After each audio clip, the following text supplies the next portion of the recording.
that. Yeah. Let me give you guys a little instruction. Okay, Please. yeah, we're scared. Okay, just a little instruction here. The instruction basically is like we've told the kids to we want them to do their business. Like we don't want to just the idea. We want to see them doing it, and we want whoever gets 10,000, 7,500, and $5,000. We want them to actually put it to use Yeah. in their business. Yeah. So that's kind of there's Asking the whole that question. Yeah. Okay. The whole marketing thing, like how big can this business grow and all Okay. that stuff. But like really, like, do we think they're gonna use this money? Is this a viable business? Okay. It's kind of, Okay. Okay. This girl is killing it. do you have anything you want to add? I mean, No, it's good. No, I mean, we only have 2 or 3 questions per contestant. So that's a challenge, right? There's 5 minutes of presentation and 2 minutes of questions. So rapid fire question probably. And there'll be a timer. They'll cut you off. Okay. That's on me, man. No, we just rotate. We'll just. I mean, to be honest, Oh my gosh.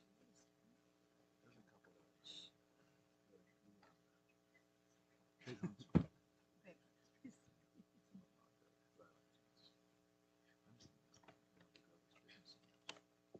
They won 15,000 last year.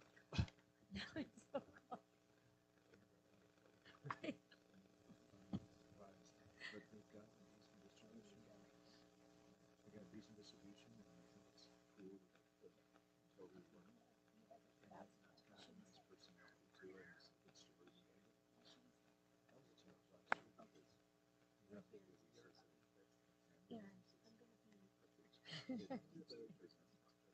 but we already knew that was a good thing.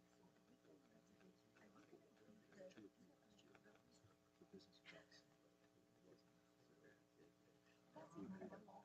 That's incredible. I know. It really is. I don't think I've ever it's hard to draw. it in my life. It'll be the same time where you'll have at least last year 2 or 3 years.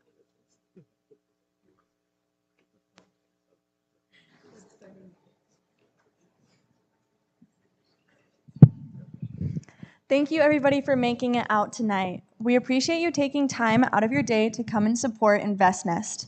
This nonprofit organization began in 2018. We are on our 6th year, and this year we are giving away $37,000 in prize money. A big thank you.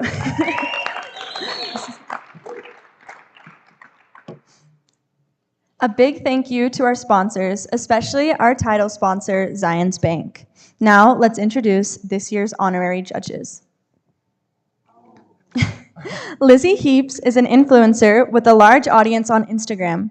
She started as a mother-daughter team when she picked up her mother's brand, The Food Nanny, and took it to a whole new level. Lizzie's passion for helping caregivers put meals on the table, especially at dinner time, launched her success. She spoon-feeds her audience with fabulous recipes, a meal plan, and counseling on how to let go and eat in portion control, enjoying all varieties of food.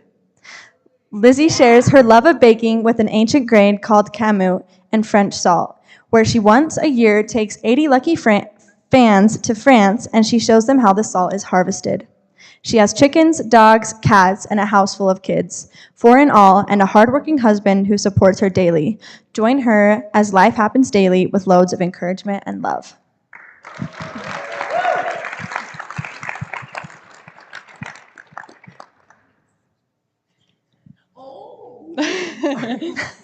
Tristan Persons is an entrepreneur and the visionary founder and CEO of Ikaika, a renowned lifestyle jewelry brand that has become synonymous with exquisite craftsmanship, innovation, and superior customer service.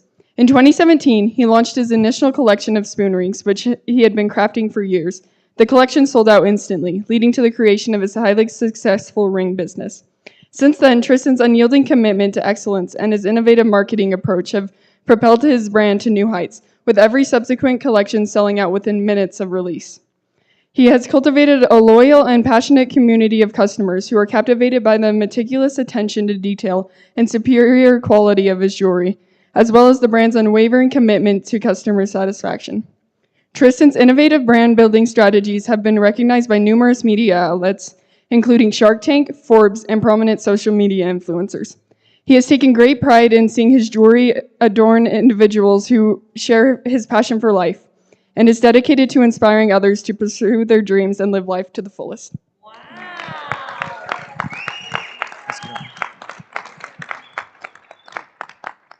All right, our next judge is Erica Stover. Growing up, she loved participating in school spelling bees, even diagramming sentences to her English classes. When she headed off to college, it wasn't difficult for her to know what degree she wanted to earn. She graduated from Southern Utah University in 1995 with a bachelor's in English and secondary education. And 3 years later, she earned her master's degree. And Sunny St. George was close by. She started teaching 9th grade English at Pineview, and stayed there for 10 years and loved it. In 2005, her husband's golf pro job took them to Ephraim, Utah. So she stepped away from teaching for a few years and raised her 4 beautiful young daughters. However, she went back to Snow College and taught English 1010 for a few years before her family moved to Heber City in 2013, when her husband took a job as the head pro at Wasatch Mountain State Golf Course. When they moved here, there wasn't a place to get a good quality soda and a treat like they had in Ephraim. And because she had experienced burnout grading essays, Erica decided to retire her red pen from teaching and open a soda business, and with the help of her husband and daughters. In December of 2014, the Turquoise Shack on Main Street, named Quenchit, first turned its open sign on. Then in 2017, Erica and Chris were asked to franchise Quenchit so that some other interested families could open their own soda shops. They originally thought they'd only be helping a few families, but because of the growth of their franchise, her husband happily left his golf pro job 3 years ago and worked the franchise full-time. Next month, they will be opening their first Quenchit out of state in Texas, Nevada, and Arizona soon to follow. So when Jessica from Sue's Cookies company decided to sell her company last November, Erica and Chris knew they had to purchase it in order to not lose the ability to sell their gourmet cookies at all of their Quenchit franchise locations. That means on March 3rd, they also became the owners of Sue's Cookie Company as well.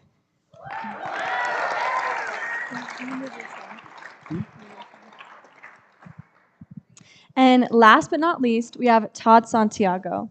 As Chief Revenue Officer, Todd leads the company's sales and marketing initiatives, including the direct-to-home and inside sales teams, business partnerships, and the development of new distribution channels. Before joining Vivint in 2013, Todd was president and chief executive officer of 2GIG Technologies. 2GIG was a pioneer in the smart home industry, creating the first home automation platform for the mass market. While at 2GIG, Todd developed a network of more than 2,000 dealers throughout North America. Todd's leadership was instrumental in the company's acquisition by Blackstone in 2012, and then Nortec in 2013. Todd received a bachelor's degree in English from Brigham Young University and an MBA from Harvard Business School.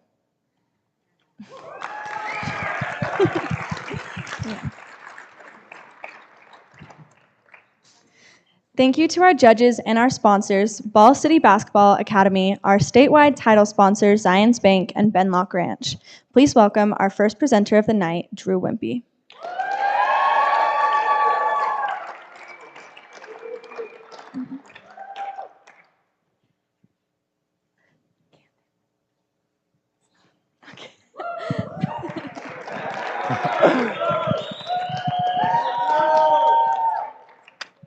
Hello, everybody. My name is Drew. 1 second, the thing is not working. There we go. I'm here to talk to you guys about my video production company. It's called Drew Wimpy Films, and as a creator, I strive to make businesses shine and moments last forever. So first, let's go back to 2020 when I started my business. I put $3,500 of my own money into very entry-level camera gear, and as you can see, I had no idea what I was doing. That's when my neighbor, Brad Allen, was generous enough to gift me with a $1,000 donation, with which I put towards an online filmmaking course that would teach me everything I need to know to get started. So, throughout the past 3 years, I have learned just how huge the potential video market is, and I dropped my lens cap. I've done videos from basketball videography to commercial videography, and I've done real estate walkthroughs and a whole bunch of weddings. But I've kind of learned that the avenue that suits me the best is commercial videography, and it is not really easy. It's not easy for you to understand my business without actually showing you my work. So a few weeks ago, when I learned that I made it into the InvestNest final, I went and spent a few $100s on rental camera gear so that I can produce a video to show you just the type of quality that I can produce if I'm able to upgrade my gear. So my friend's dad has this amazing Rivian truck that we went and made this video for, so take a look.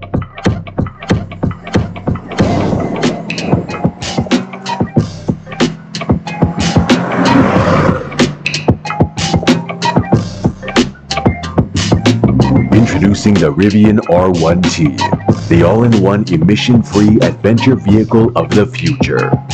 Electric vehicles have never been this versatile. The only limit on exploration is your imagination. The Rivian R1T. Keep the world adventurous forever.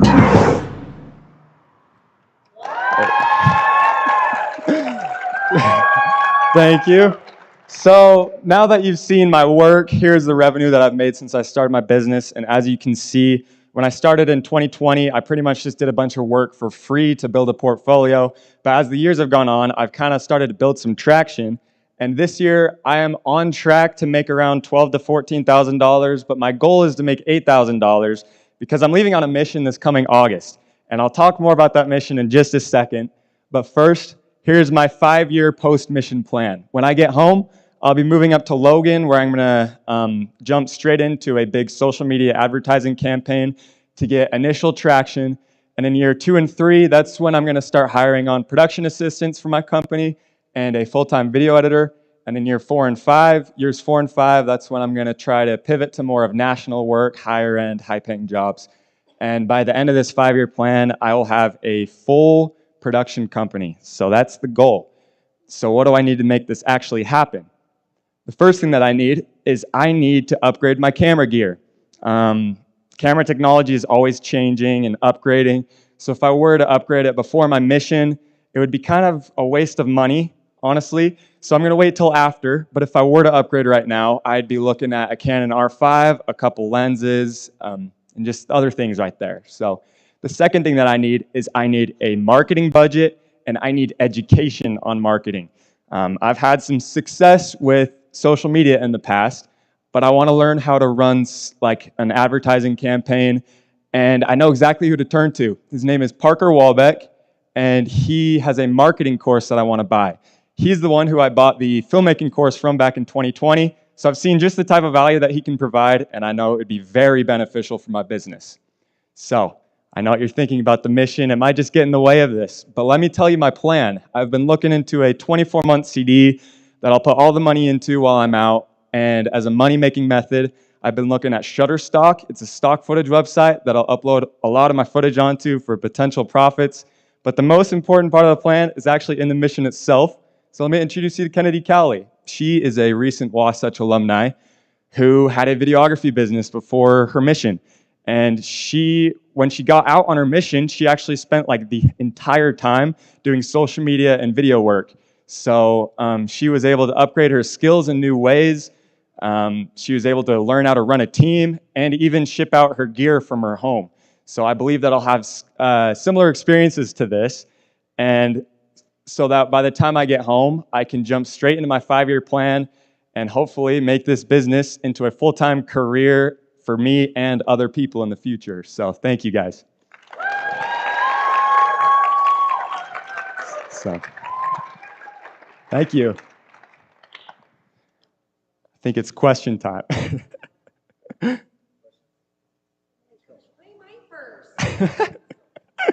Well, I think that was a very good presentation, honestly. And that video was pretty impressive, right? Well, thank you. Thank you. My biggest thing I would say is that obviously, I don't know, I would love to say this to everybody, but you have to have a passion for what you want to do, right? Like a deep, deep passion, because being an entrepreneur, it is like the hardest thing you'll ever do. Oh, sorry. Never had anybody say I need to be louder. Wow, okay. Anyways, but I'm like, that video was super impressive. It really was, because you could feel your passion for it. And even if you were to buy that guy's course or whatever, it's like it still has to come within from you, right? I And agree. that was super impressive. So, anyways, I'm thank just very you. impressed by that. Okay, Thank a you. question. Shoot. Okay, I liked your 5-year plan. I do think that things don't go exactly the way Right. it's planned. But what is my question? Shoot. got one? You want me to take Yeah, that? take it, Todd. I don't Tell- know. I tell me wanted to say about- it was good. No, it's really, you're awesome. Okay, you That was got cool. it. Thank you, Todd. Really, really good. Tell me how the pricing works in this business. So Yeah. you make a video like that, how many hours? How do you determine what to charge? What kind of margin is there in this business? How do you, I'm trying to get to how do you scale it? Right. If I do a video, how do I determine what I charge? What kind of profit is there in every thing that you do? Yeah, so right now, it kind of depends on the video I charge, but I primarily use a day rate and half day rate and quarter day rate. So as my skills get better, I will charge more and more, and then as I start to like scale and grow and hire on other people to help me out, I can add in their expenses to the contract. So that's how the contracts will get bigger as my team, right now I'm just a solo, so I just charge for my work, but I'll be hiring on other people to help me out. So that's how that works. Very cool. And what category do you see you going deepest into? Is it weddings? Is it commercial? Is it? I think commercial videography. I will get into weddings in college because it's a great moneymaker as well. It's a great moneymaker, but it's not my passion. I think my passion is commercial videography. Cool. Probably good money there too. Margin might be a little higher there. Right. Yeah, for sure. Good. Okay, do you hope that somebody like picks it up? Like if you're going into the commercial, like do you then go and pitch it to people to, you know what I'm saying? Like would you then go to that brand and be like, look what I just created for you? What's that kind of thing? Well, so for that, I'm going to shoot them an email for Rivian, but the goal is to start with local work. Like I've done videos with the local Chamber of Commerce and like other businesses locally. The goal is to just get those clients so that I can start there, and then as I grow, like I'll start pitching to higher end, and maybe word of mouth will just happen, and that's how that'll happen. Is I'll just grow through word of mouth, but start locally. Like Great. quench it. Like quench. Like quench it. There you go. Awesome. Awesome.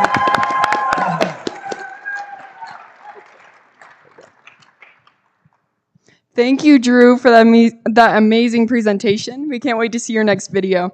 Thank you, judges, and thank you to our audience for being here tonight. A big thank you to our sponsors, Caprock Capital Advisors and Big D Construction. Our next presenter is Duncan Watt.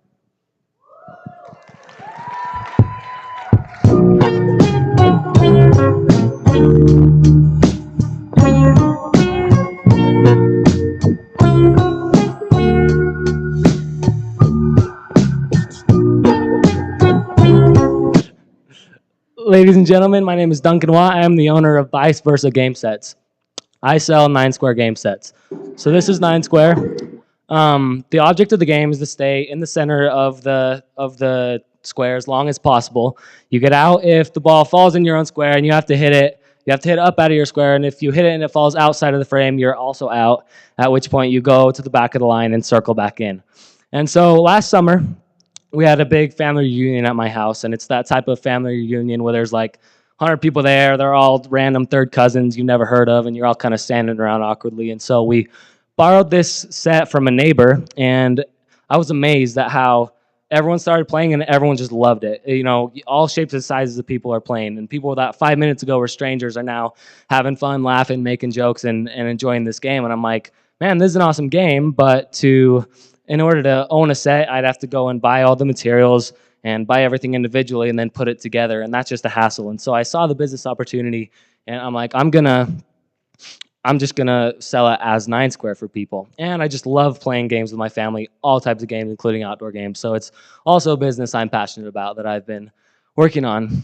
And with the branding, in the early stages of my company, I was planning to have the pipes be able to change into other games, to have it like a 3-in-1, 4-in-1 type of game set. And so with that came the word versatile to describe my company, Versa, Vice Versa. I came up with Vice Versa, and I loved it. And I came up with a logo, and it stuck, and so I went with it. I am a one-man show. I don't employ anybody.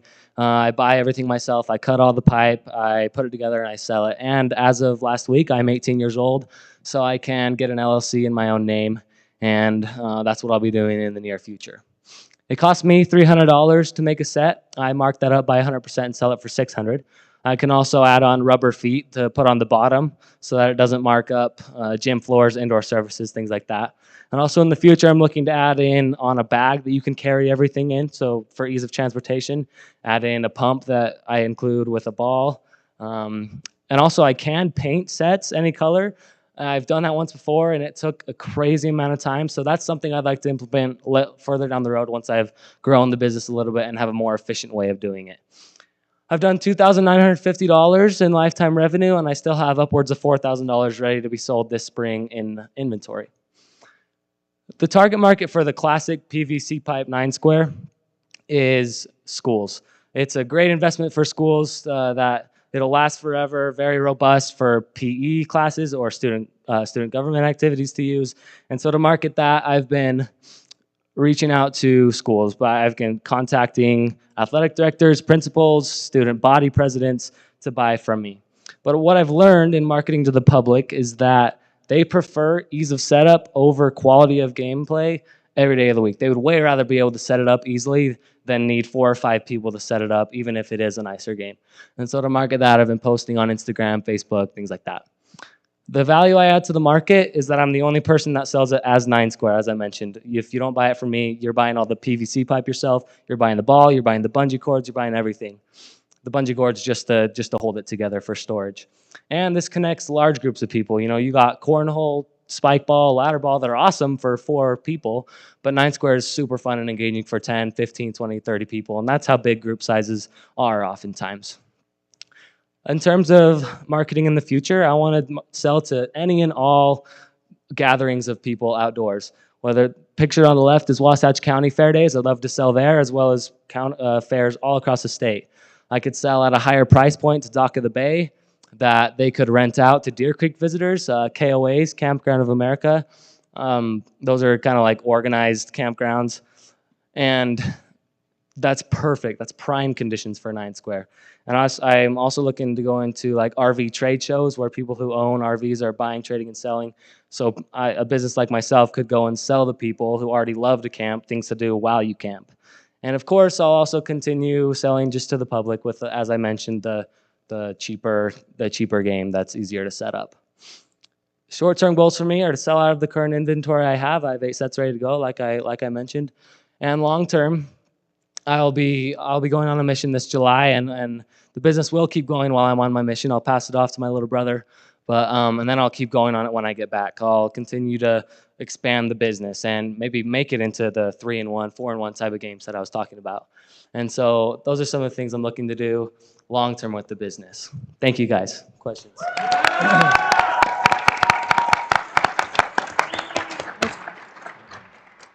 $300 production cost. How much is parts? How much is labor? Did you break that down? Parts is about $208, and then labor comes in at $92. How many hours? About 5 hours. So $60 an hour is what you're selling. I guess that's your cost. No, $100 an hour is kind of. No, I'm only about 90. $120 an hour is if you're spending 5 hours selling it for $600. Oh yeah, I see what you mean. Yeah, Okay. right. I thought you were saying labor only. Okay, got it. Okay, yeah. so my biggest question here, I love this game. We actually play it. It's a blast. How are you going to differentiate your product? I think it's awesome. How do you differentiate it from it showing up on Amazon or coming in from somewhere else really, really inexpensively? How do you differentiate it, and then how do you speed it up so it takes a lot less time than 5 hours to make it? Yeah, so that's a great question. Number one, how to differentiate. One problem with lots of game sets is the little connectors they go into. The pipes will fall out of them a lot, so you have to reach up.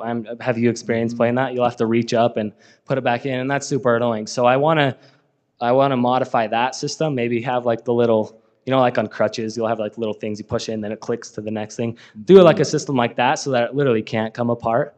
And then Speeding up the business. What was the second part of your question? Sorry. Just how to speed it up so that you can Oh, manufacture them. You're gonna have to learn how to manufacture these and get your production time and Down, cost way yeah. down. So as I Because continue, pricing competition will come. right, as I continue to scale and grow and have more money, I'll be able to invest in better equipment. I'm literally on my knees in the garage, pulling a pipe, cutting it, pulling a pipe, cutting it. So I'll be able to get a table that would speed it up. And of course, I'll be able to, as I make more money, hire people out as well to do the labor for me. Good answers, bud. How do you see the marketing for this other than going to schools? Or is it a commercial play, or is it just, do you see it more of a business to business sort of sale? Business to business, mostly for the PVC pipe set I was talking about. But I have sold to families in my neighborhood and families in the valley, and but like I said, they would much rather have it. And number one, the price point scares them, so I want to bring that down a little bit and do a cheaper and lower quality set for families. But it's definitely not only businesses. I think it's kind of a dual in that way. I thought we just said this both. We're like, what did you say you're going to do with the money? If you were to win, like, what would you do? What's your plan with that? So I have all kinds of marketing ready to roll out. I've had someone doing it for me. That's Google ads, that's social media ads, that's email marketing, that's buyer personas, SEO. I have search engine optimization ready to roll out that just needs the funds to go with it. And so I will be going on a mission, but when I come back, I will totally blow it up. I'll blow the market up because I know there's so much market, especially I'll be going to BYU, especially in Provo, lots of big families down there that this is perfect for. That's a bit of a stereotype, but it's just I will be just selling into that, and I'll be putting the money into expanding the business and expanding the marketing. Good job, Go fast. Duncan. Say Do something. you feel like you could get this less expensive? Because I feel like the price point is pretty high. It is pretty high. I can, as I don't use PVC pipe. PVC pipe is outrageous, and just being more creative with it, making something that still works well, but is not as expensive to buy. Those are some of the things I can do to bring the price point down as well. Yeah, that's Okay. all the time we have for questions. Thank you guys so much. Good job.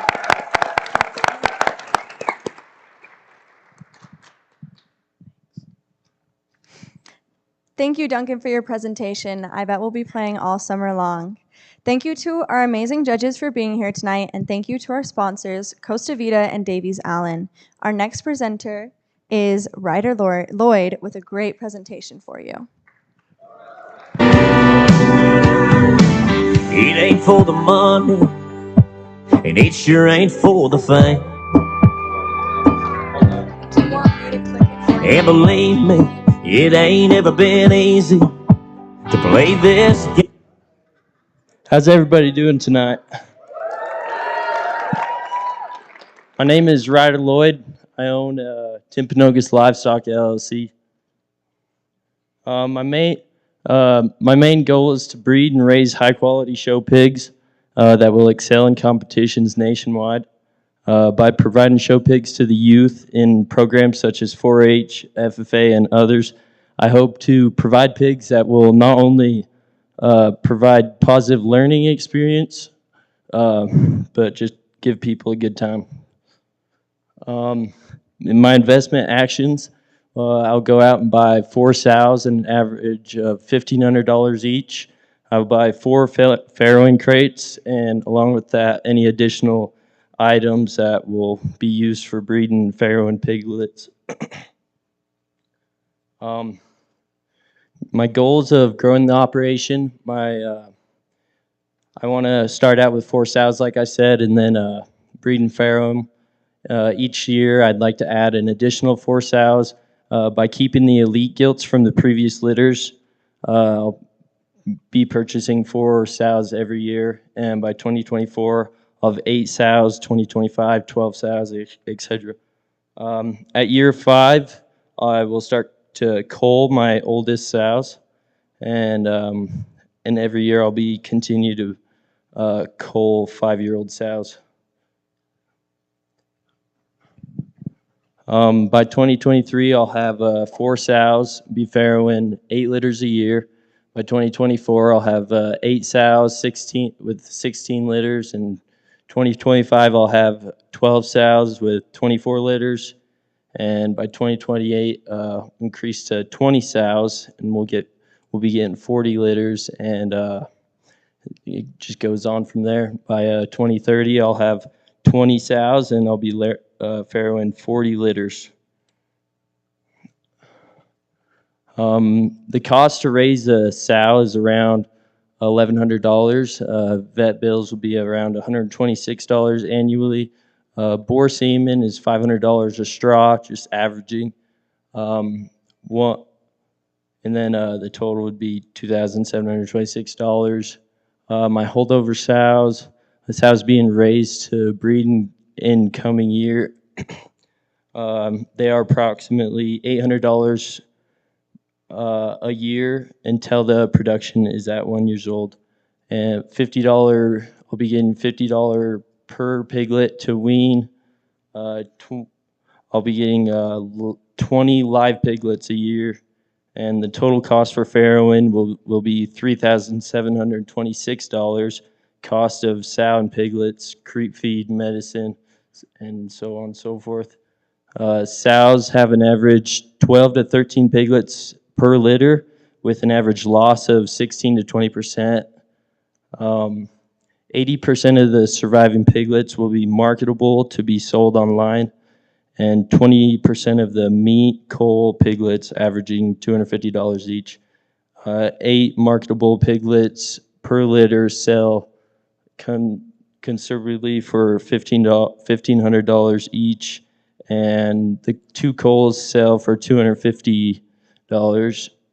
And each litter potentially will gain $12,500 times 2 litters a year, conservatively at $25,000. This is kind of a chart just showing how much money will be made throughout the years, and how much farrowing will cost, and kind of the piglet income. And this is, I kind of put some online sales together. This is Laird Premium Blend Genetics. They're based in Indiana. They had a sale last year with 48 lots, averaging $2,845. And then Bulbul sale, or the Bulbul Farm is from Indiana. They had a sale last year also with 47 lots, averaging almost $8,000. And then those are kind of just some screenshots of some high sellers. They get up in the 70,000 numbers, and there's an insane market for these animals. And got some additional revenue sources. Like I said, coal pigs and sows when we get rid of them. Meat from butcher hogs. Boar collection and semen sales, breeding stock, artificial insemination services. I'll put on showmanship clinics, and I could become registered feed dealers for ADM, Sunglo, Linder, and I could sell feed to all the families that buy pigs from us. And I'll be brokering other farmers' hogs, with that transportation around the country.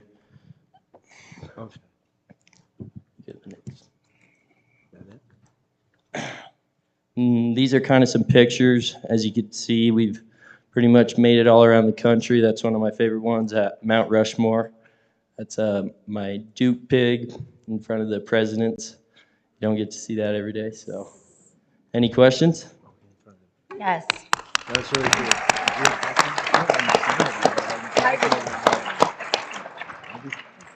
I'm going in. I'm obsessed. I'm obsessed with the pig. I want to squeeze her. I love her. What's her name? This is Bucky here. Oh, is it a boy? Yep. Shoo. That's all That was right. the mom. I did think it looked like a boy. Okay, shut up. I don't have pigs. I have cows. It's not too hard to tell. I thought it did look it, but I was like, maybe she's okay. Shut up, Todd. Okay, what inspired you to do this business? First of all, I want to know that question. So right out of 3rd grade, I was old enough to show at our local county fair, and ever since then, I just loved it and realized this is what I live for, and it's kind of why I do it, just because I love it and But you've already started buying the sows and having them have babies and selling them, right? Yeah. Yep. You're already doing that. How long have you been doing that? For the last 2 years. Yeah, it's a huge deal. This is a big need. Oh yeah. You are super there, smart. Okay, there's a fine, keep huge going, market keep for these going. animals. This too, is a so- huge I mean, how market. big? Yeah. Like, how big is the market? I mean, Huge, is it, Todd. well, It's huge. I'd Yeah, like it's to know what huge. huge It's means. huge. There's a few buddies I got down in Oklahoma. They're selling pigs for $500,000. No. It's how crazy. How many pigs for $500,000? One pig. one for $500,000? boar. What differentiates a $500,000 pig? So this is a barrow, and in order for this pig to be a barrow, we had to castrate him. But if he still had his genitalia, yeah, yeah, he would be a boar. Yeah, he would be a boar, and then I could I could breed him and sell semen all around the country. And as a breeder, you buy a boar, and it's just like a moneymaker because you could be collecting that boar 3 or 4 times a day with each straw at $500. No, it is a huge money maker. Oh my gosh. Okay, sorry.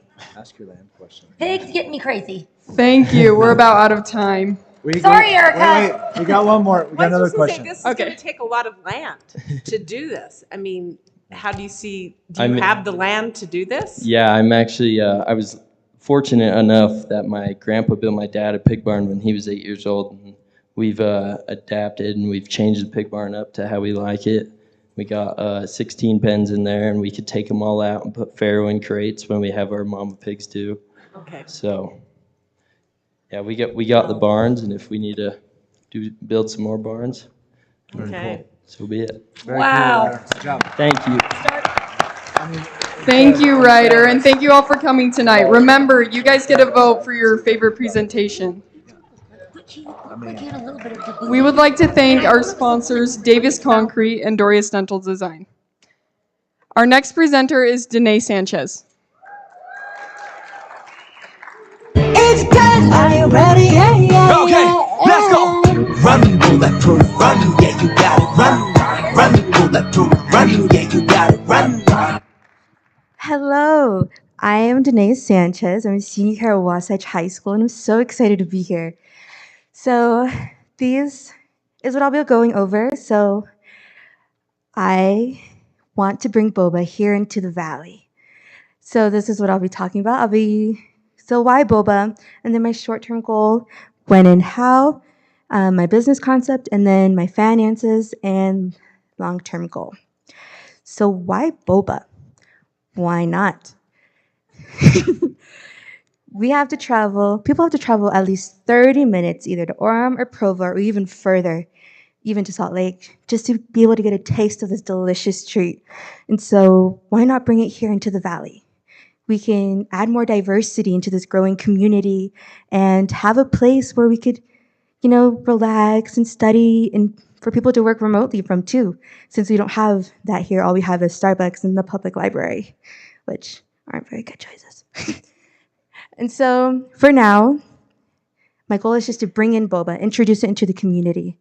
How I'll do it is making a booth with the help of my dad, who has a lot of experience in construction. And so this booth is what I'll be able to bring around the valley and sell from. And so to help promote and just embrace my boba, I'll have a shirt, the hat, aprons, to keep you a little clean, not too messy. And then when I'll do it, I want to start this summer in 2023 by doing wedding venues, wedding events, and then July, start doing farmers markets. And then in August, hopefully, when the farmer market ends, I'll do community events and even high school events, and then hopefully do deliveries around town. So my business concept. The name I have chosen for my boba is called Bora Boba. Bora means purple in Korean, and it comes from the word borahae. So one of the biggest boy bands in the world, named BTS, came up with this word, which means I purple you. And so I wanted to combine both my passion for K-pop and entrepreneurship. And so this is why I chose this name. And then these are the logos that I designed. Here you can see I implemented the purple heart, and then the Bora Boba and the little mission statement right there, Bora Hey. And then the cup seal design is right here. It just goes on top of the cup. This will go on the side. And then what inspired me to have this boba business was this drink.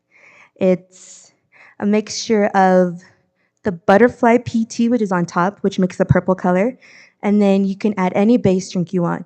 You could have lemonade, honeydew, yogurt, and then your boba. And I want my customers to be able to enjoy this as much as I do. And then last but not least, my finances. So this is my total startup cost just for my short-term goal. So as you can see here, I have my fixed cost. Oh, I'm so sorry. So I have all this, the smoothie blender, cup seal machine, all the way up to the booth making.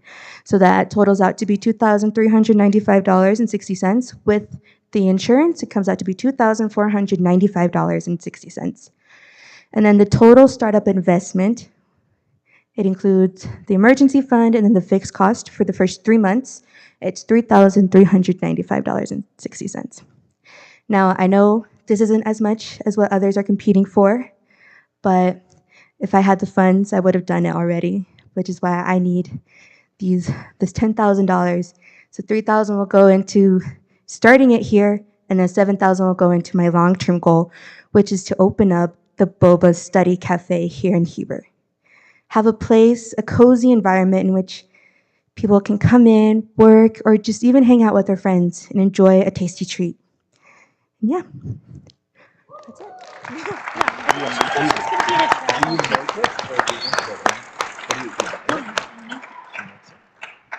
Any questions?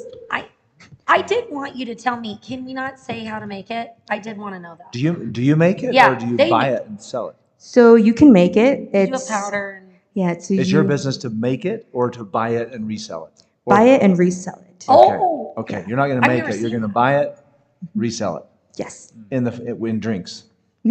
Cool. So what are the margins on those drinks? The what? The margins. How much does it cost to make? How much do you sell them for?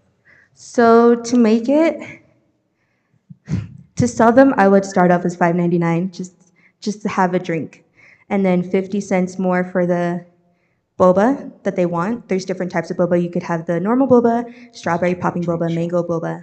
There's many different ones. So And then what does it cost? to make it, Yeah. I think it was around 2,000. Maybe? No, but if you're going to sell a drink for $6 yeah.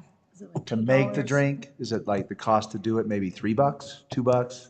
They're to asking cost you it, hard yeah. questions. I'm sorry, it's a hard question. I don't even know if I could answer that about my drinks. You don't? Yes, you do. You don't? Well, you take a bib of soda and mix it with water. That's a hard question. Yeah. Those okay, are that's those are probably- hard. I'm that's a defending you here. That's hard. Okay, that's maybe, Well, I mean, maybe that's hard. unfair. Okay, but I am confused because my kids are obsessed with the freaking bobas. I mean, they are expensive. And I go and they put water and they shake it up and then they put this powder, this purple powder. I've seen it. Todd, don't look at me like that. And then they shake it and then there's a machine that like puts that special lid on it. Yeah. I'm serious. I've watched this boba many times. But you're going to literally buy the boba already pre-done and sell. I've never seen that. So maybe she would Well, have you a cost have then. blenders She though, would. so you were planning on buying the powder, She I'm would have assuming, to. and making it in the blenders. Yeah, and you can also have it with smoothies as well, which is nice. Okay, Very I'm cool. confused about that. Okay. Awesome. Erica, ask her then. You know the drink. This is Well- you. It's interesting. Yeah. Okay, so you said you wanted to start at wedding events. Yeah. You have to have health permits to do that. And wedding events, people kind of freak out about expense. You know, for me to Yeah. cater, I say I'm going to charge $3 a head, and people kind of panic a little bit about that. So wedding events can be tricky to get into. Do you feel like you could offer those in a smaller size at a smaller price point for wedding venues? Yeah. Is there a way to make them in smaller portions so that you could get your price point smaller than $5.99? Yeah, so there's different sizes that you can get for each, like for the type of drink that you want. So depending on like what sizes that they want, I'll just make them cheaper. You know, just like kind of like special, you know, you buy this many, you get this much off. Okay, and then my next question, because I love the idea of, the little cafe that you have, but I know for me, for years, believe me, I would have moved out of my shack years ago if there was a drive-through option. There's not a drive-through option, I promise, but we've got one coming. Build your It's coming. But do you feel like this place, like my business plan, would not work without a drive-through? Do you feel like you could have a strong enough business plan without a drive-through? Do you feel like a walk-in is strong enough for your business plan? Do you feel like you'll get enough traffic with just a walk-in option? Or do you feel like you need drive-through traffic to make this a viable business? I think I could be able to do without the drive-through. Just seeing how popular it is within the different areas, and there's only going to be one here in Heber. Okay. So. Cool. Okay. Very Cool. cool. And that's all the time we have for questions. Good job. Good job.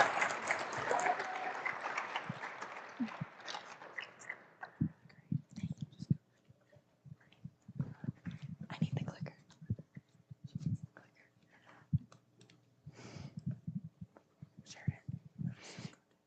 That sounds amazing, Danae. Thank you, judges, audience, and of course our sponsors, Labrum, Chevy and Ford, and Lemco Flooring Design. Next up is sisters Brinkley and Addison Coleman. Whip, run me like a racehorse, hold me like a ripcord, break me down and build me up. I wanna be the slip, word upon your lip, rather that you rip, break me down and build me up. Whatever it takes.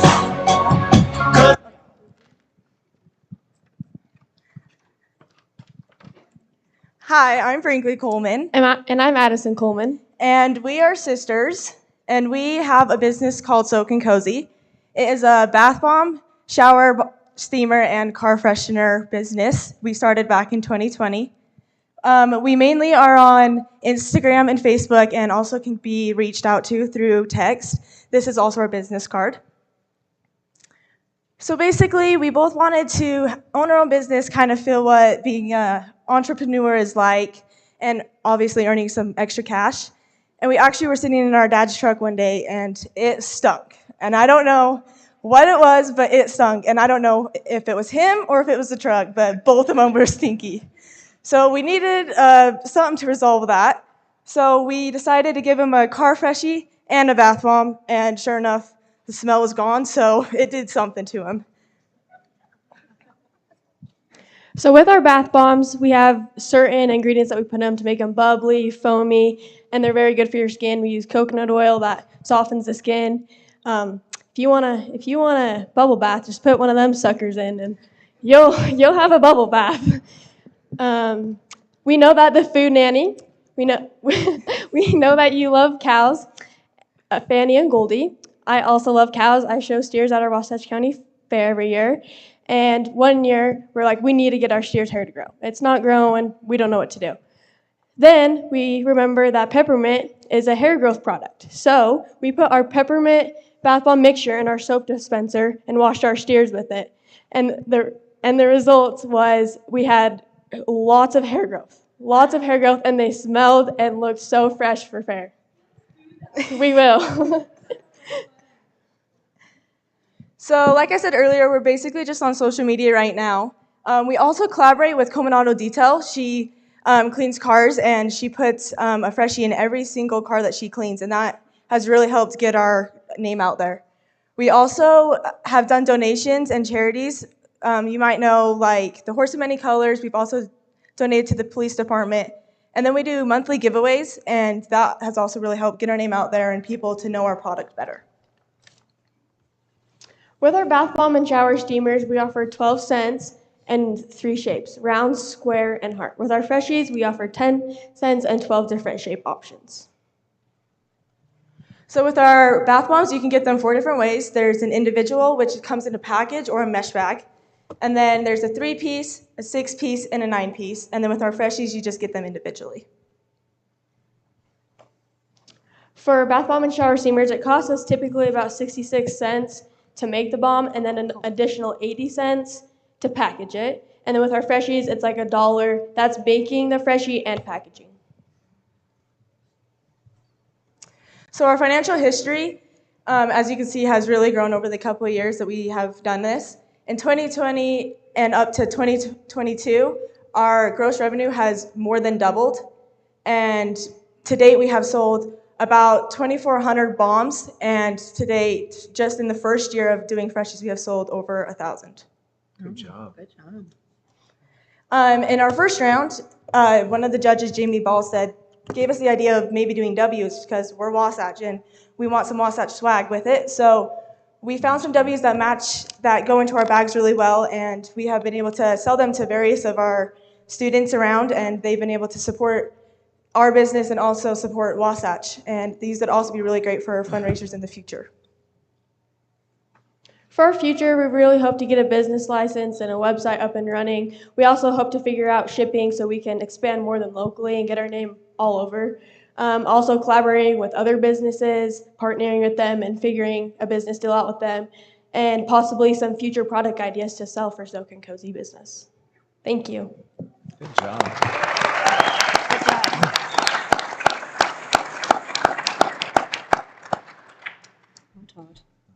I have a question.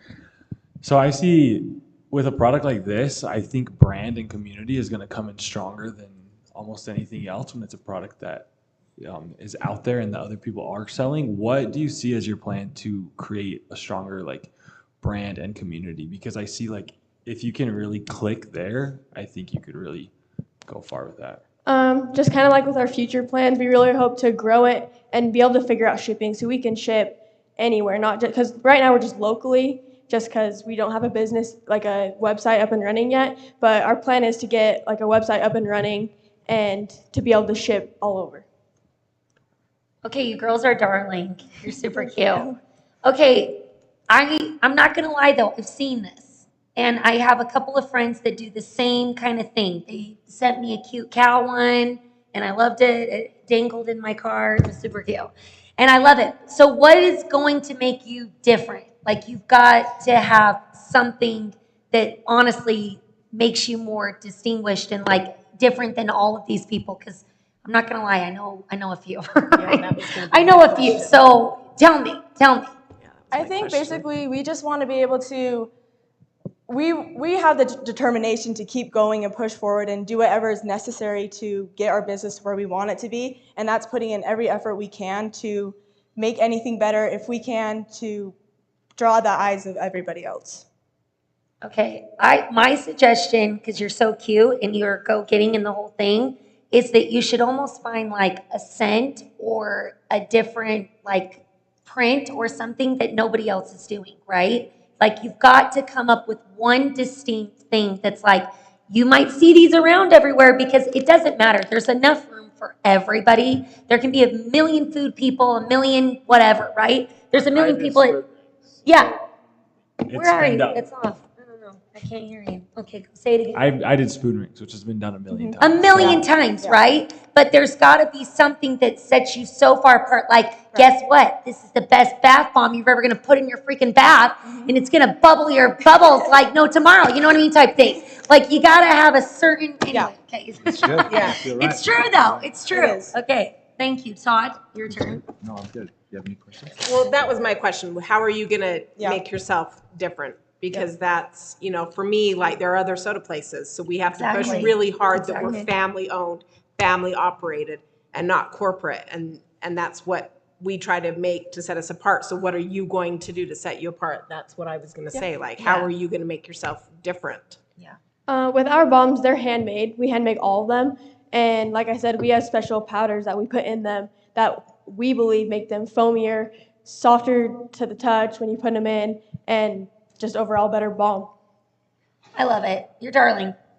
Yeah, I'd leverage your personalities and leverage your interests. I think the example with your livestock, and there might be something there. I mean, I find some of those little niche areas that you two are familiar with that can differentiate, because you have great personalities, you're very cute, you've got cool product, but is there something, maybe it's with the livestock, something else where no one's doing that. I can tell you that no one's doing that, right? But maybe there's something there. Just find different angles to make it really cool to have a Soak and Cozy bath bomb rather than somebody else's, right? Yeah. And I think And- that's how you're gonna, go ahead. And what I would say is maybe if, where you were able to do the W custom, maybe if you can appeal to businesses or something and say that you can do custom orders if you feel like you can fulfill those. Yeah, that's good. Yeah, Good job. Good job, ladies. Thank you.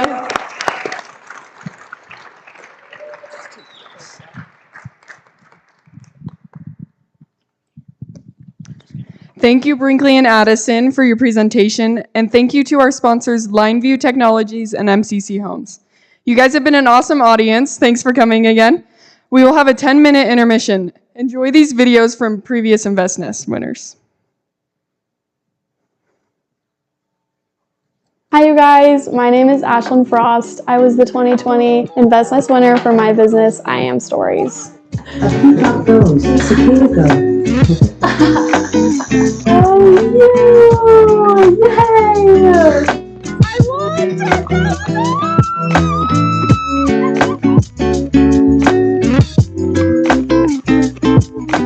When I was in second grade, I wrote this poem for a class, and my mom had saved it all these years. We'd always talked about turning it into some type of like poem book or a children's book, so InvestNest really gave me the courage to take that idea and turn it into something. All I knew was I wanted to focus in on children's books and mental health with kids. It was probably one of the most impactful experiences I've had. Definitely taught me the power of an idea. I do want a little bit of everything in my life. I want to be able to write books, but I also want to be able to manage my own business. And then along with that, I am a nanny, which has been the perfect experience to just grow my love for kids and to read her books. Next level would be illustrations and publishing. We'd hope to publish some to Amazon's KDP selling and then have our very own website where we can have direct sales as well. To all the investors, all the people who are donating, it's amazing. Thank you so much for believing in young people. Just keep following and keep pursuing because your dreams are definitely worth it.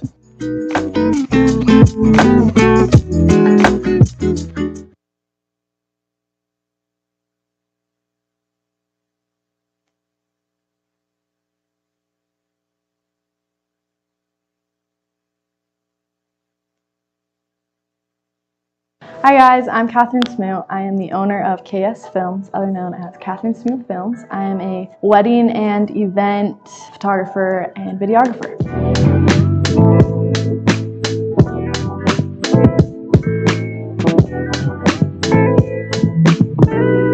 The second year I got first place and I was completely blown away. Getting that grant of $10,000 out the door, I was just like, okay, people believe in me, like people want my work, people trust and react to my work through InvestNest. I have like, I think doubled my income from it, tripled maybe. I'm still doing photography and videography. I would say it's part-time, but lately it's felt like it's been full-time because I've been busy. My website, I've like updated that tremendously. I haven't been able to touch it in a while because I'm so happy with it. I've grown from about 5 weddings I took in the year I presented. I think I'm taking a little bit under 15. Be confident.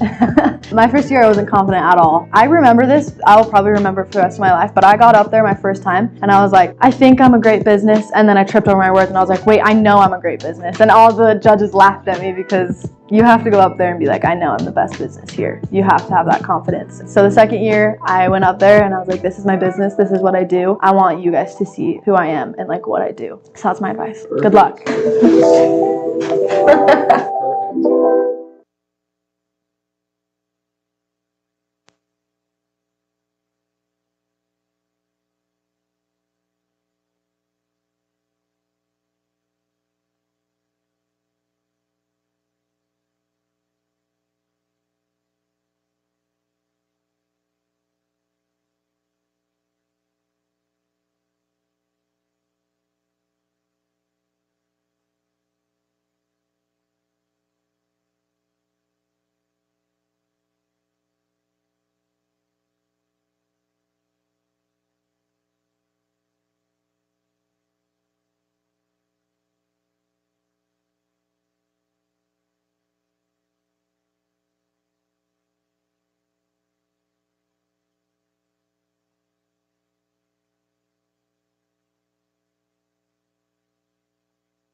Just so you know.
We're going to start back up again. Thank you for your patience. Hope you enjoyed your break.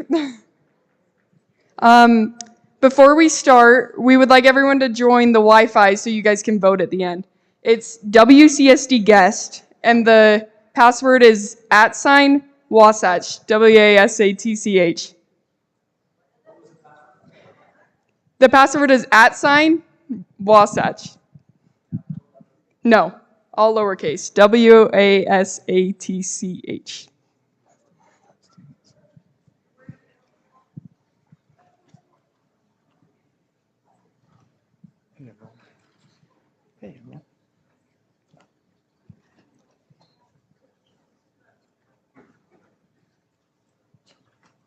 All right, well, we'll get started. Our next presenter is Tyler Phillips.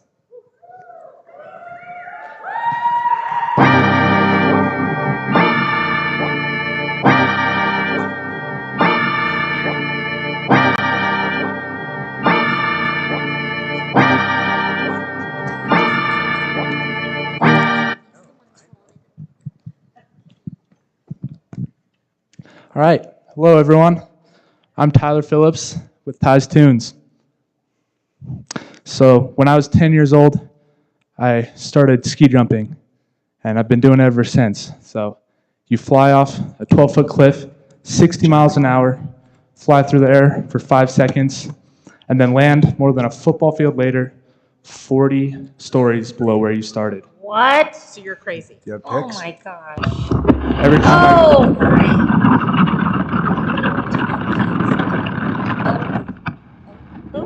Oh, yeah. We just pulled that off YouTube. Every time I go off the ski jump, I make sure my equipment is in perfect condition, because I know that it can mean the difference between having a very bad day and winning. And I wanted to bring that feeling of winning to everyone. Now, I've been tuning skis since I was 10 years old, and I've learned from multi-time Olympians and even world champions. And so I can get skis to almost perfect. And I decided in 2020 that I wanted to bring that to every skier on the mountain so everyone could feel like that, like they were winning every time they skied. So I started Ty's Tunes. Our goal is to provide world-class ski tunes done by hand to everyone on the mountain, whether you're a professional skier or you're brand new, so that you can just have the most enjoyable day and get home and know you performed your best. So we charge $45 for a tune, which is very competitively priced. But we also offer just a wax or base repair for $25 and $10 respectively. And we know that when you come home, you probably don't want to drop your skis off on your way home. You want to go have some hot chocolate. So we'll pick them up and we'll deliver them for just a small fee. Our business model is pretty simple. The initial investment was $850. Every ski that we tune costs $2.10 for wax and wear on equipment. That leaves us with for a $45 tune, a $42.90 profit margin. We also have that $5 delivery fee. Our total return on investment so far has been greater than 400% over the last 2 years at 4,730. We also have been able to grow almost exponentially. In 1920, we tuned like 8 pairs of skis. Then we moved it up to 20, then 40, and this year we've tuned almost 100 pairs of skis. We predict that next year we'll tune over 180 pairs of skis. And this is due in part to the fact that we're a big referral business. About 60% of our business is referrals because people get our skis and they say, hey, these are really amazing, and they tell their friends. And so with that growth, we've also raised our prices. We started low, $15, then we raised to 20, 30, and then the demand kept coming, so we went all the way up to 45, and the demand has not stopped. Those two things combined have gave us a great annual revenue, just totally exponential. So from 2 years ago, we've grown over 1,000% from 400 in the season of 2020-21 to over 4,000 this year. And next year, we predict that we'll make over $8,000. And that's also due to our market. Our market is the skiers of Heber Valley. And you may have noticed, but a lot of people are moving to Heber Valley, and a lot of them are skiers. So it's always expanding. We have plenty of customers coming in. Now, in the future, so here's some reviews you can read, but in the future, we want to keep expanding. Obviously, we have a lot of growth. So next year, we're going to bring on another employee. We'll keep them trained very well so we keep our quality over anything. And next year, we might have the opportunity to open up in Park City with one of my teammates so that we're not only serving Heber, but Park City as well. Long term, hopefully 2025, we want to open a small shop, keep it quality, but have more capacity. And then really long term, I'd love to have shops in Heber, Park City, Salt Lake, and possibly Colorado. I'm Tyler Phillips, and that's Ty's Tunes. And I have a special for you all on here. So if you text this number, I'll give you a special on Ty's Tunes, and you can experience it for yourself. Any questions? Great.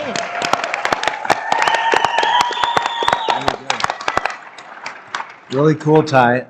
Great job with your business. And I love that you're doing something that you're passionate about, which is huge. How long does it take you to tune a pair of skis? Yeah, so it depends on how much work they need. I always get it to world-class level. Like you could go ski the World Cup. So it'll take me between 15 and 45 minutes, just depending on how beat up the skis are. Okay, and how hard is it to train someone to tune a pair of skis? It's really a personality type almost. You just have to find someone who's really patient. I'm guessing it would take about 3 weeks, maybe a month. But there's also other skiers I know in the valley that could help out and already know. So I would just train them to just maintain quality. Cool. Last question for me, sorry. You said $45 is a great price. What is market pricing? I mean, how does it compare to, if I were to go to Park City to get a pair of skis tuned, what would I pay? Yeah, so we do have a lower overhead, so keep that in mind. That helps us keep our prices down. A ski shop is charging between 60 and 90 for a full tune. Cool. So this type of thing already exists. I don't really know. I'm not a skier anymore. You can go and do this like what you're doing right now. Yeah, like the ski jumping or the ski tuning? Most ski shops do this. Yeah, so ski shops will do this, but they won't be as personable, they won't work on the skis as long, and they won't have as much quality assurance. So you were saying that then you go and you pick up, right? Mm-hmm. And you tune them and then you go and deliver them again? Yeah. Did you put that all into your cost?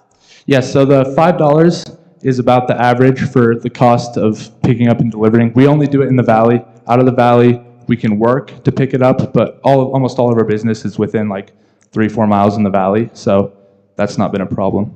Okay, that's smart because I mean you could be just becoming a you know, Delivery business. you know what I mean? Okay, go. And what would the money? Is this on? Yeah, What would you use money to scale? Yeah, so there is a lot of fancy equipment you can buy, but right now, obviously, like real estate here isn't cheap. Renting a place isn't cheap, so we would be putting that straight towards opening a small shop, just because we want to serve more people. but we need that initial investment so that we can do that and we can grow. How much would that cost? It would depend on renting. I think rent is going to be about $4,000 depending on location, and the cost for buying a building, depending on size, would be pretty astronomical, but it would help cover down payment.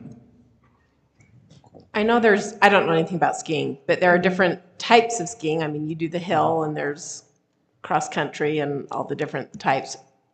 Is tuning skis applicable to all of those different types of skiing? Yeah, so every ski has a base made of like a plastic material, and that dries out over time. So every type of ski needs to be tuned. So if you know how to do one type of ski, you could service all skiers. Yeah, in theory, I think I've actually been able to tune all the skis, so I have experience with all of them, but it is pretty universal. Okay. Yeah. All right, thank you so much, Tyler. I don't know. Good job.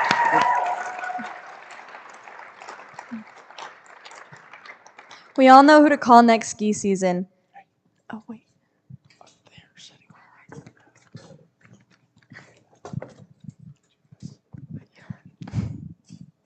Thank you to our sponsors, Motive Health and Papa Murphy's. Our next presenter for the night is Hadley Western.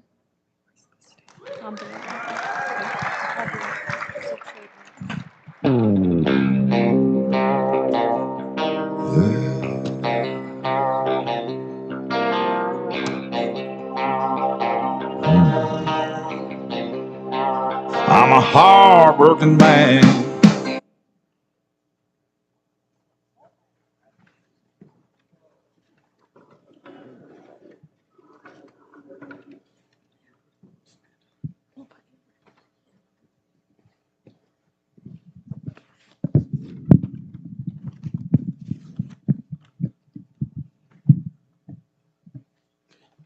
Hello, my name is Hadley Western. I was born with cerebral palsy on my left side, and I was also born with grand mal seizures. I was told by my doctors when I was younger that I wouldn't be able to do many things, and with these trials that I've gone through and the help with my family, friends, teachers, and mentors, I've been able to accomplish many things, even the limitations. And since then, I have been working with wood, and I like building things with my hands. I've always liked that. And so I wanted to create my own business, and so I created Bears Creations.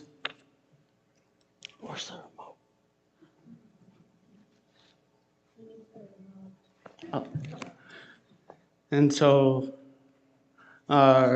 with that, I love and enjoy creating projects for others to enjoy. And then if you want to go to the next slide. So my work speaks for itself.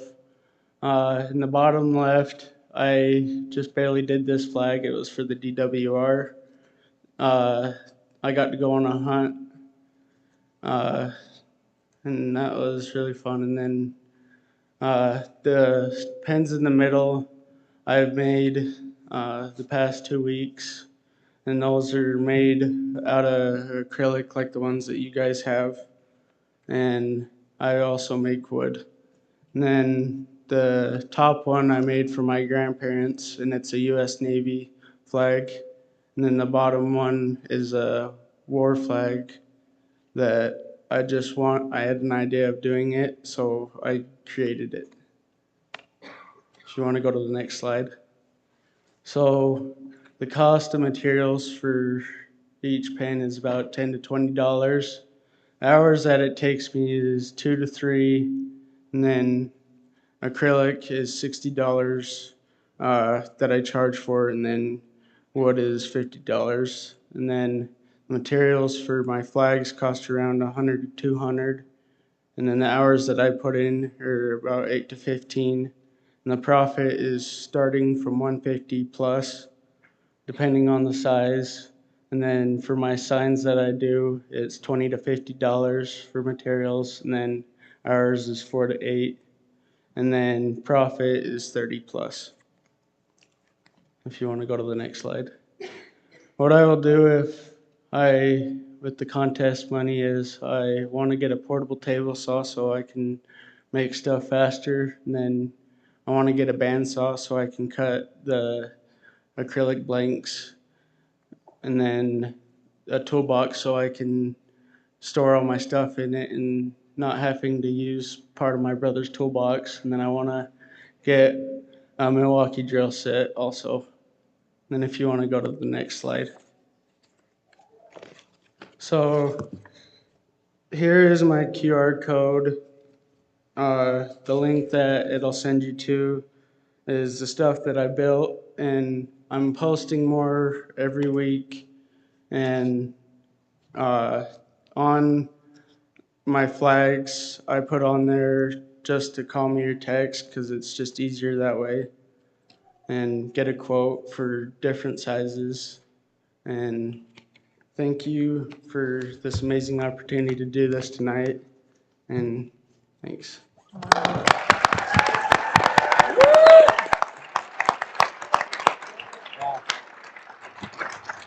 You got questions?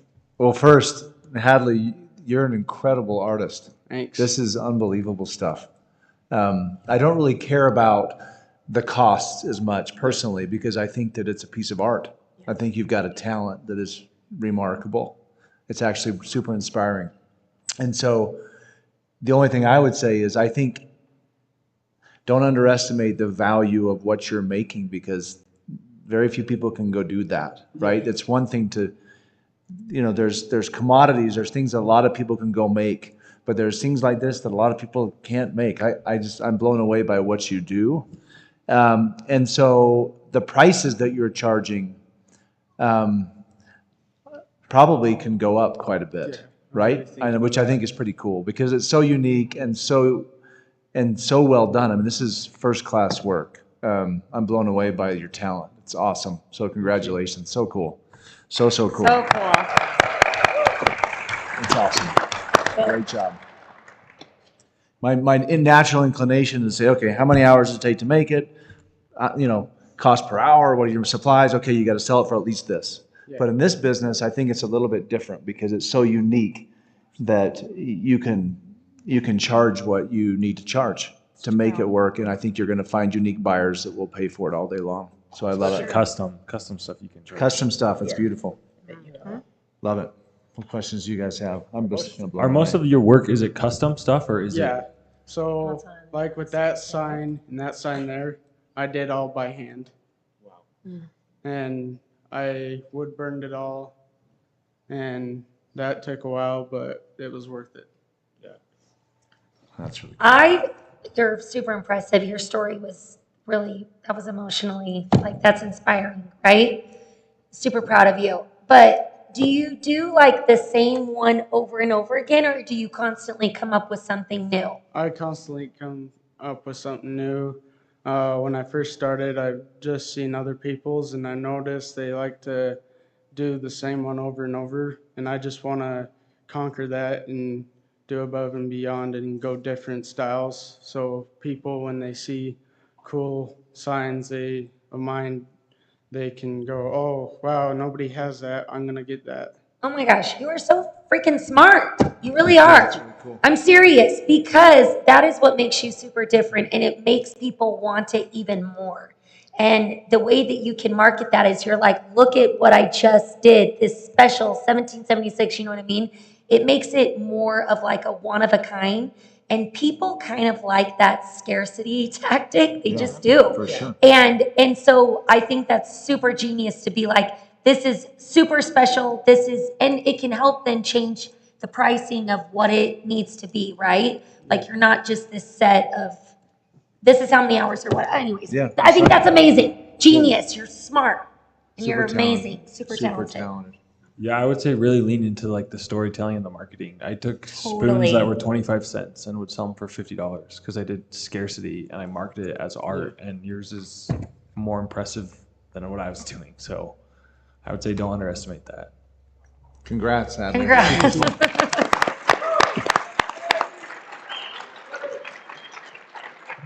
Thank you, Hadley, for sharing your work and your presentation.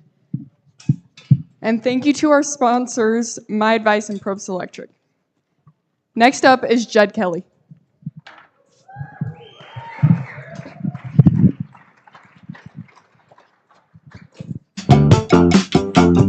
All my friends, yellow rider. How's everyone doing? My name's Jed. My business is Kelly Customs. I do mobile window tinting. The first thing I want to do is show you guys a video of what I do. So the first thing I do is I clean the window. After I get the window clean, I like to cut it out to the shape of the window because every car is different. And then after that, there's a clear liner on the tint, so I peel that, and that's what it releases the glue. And I stick the glue onto the window and tuck it in. And after I get it tucked in, I squeegee out all the bubbles. And then after I get all the main bubbles out, I go around in the seals and get them out of the seals. And then after that, I get the window clean, and one window's done. The next thing I want to do is tell you about my customers. Every car I've done, they've loved it. I did the husband's car. They wanted me to come do their wife's car, and then their friend wanted it done.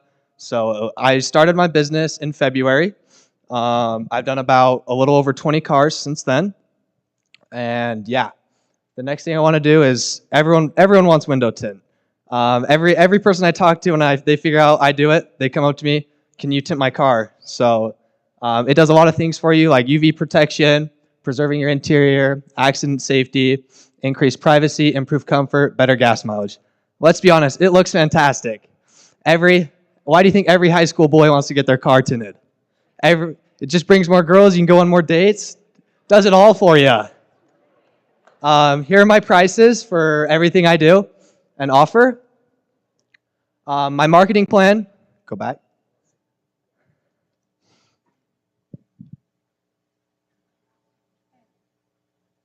Good. All right, my marketing plan. My marketing plan is mostly going to be through social media, word of mouth, and texting. What I do is I go and tint somebody's car. I ask them to put me on their story. They post me on their story, and 10 people text me to tint their cars. I text people, and my main thing I want to do is I want to get a CRM. And with a CRM, I can make friends with my customers. And so when they get a new car in a year or two, they think of me to tint their cars again, or if their wife needs it done, they think of me every time. My target demographics going to be males between the ages of 16 and 55, because they are the main people that want their cars tinted, even though girls love it too.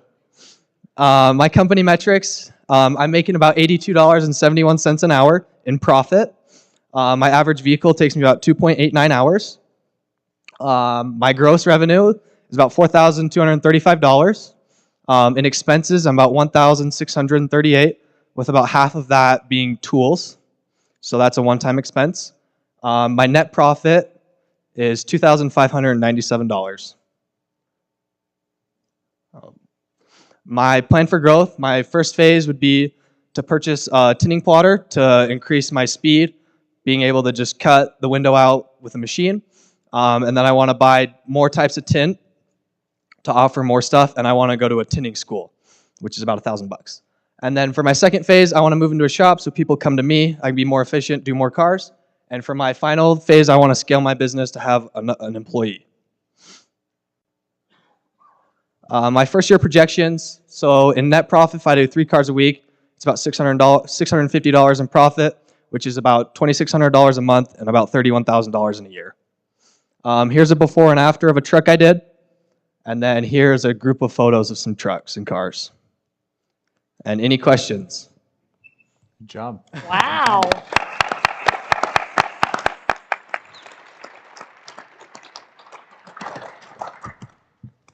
My first thought is, with your personality, you need to be all over socials with having people post you. Like, your personality is perfect 100%. for it. Thank you. 100%. I appreciate it. Yes.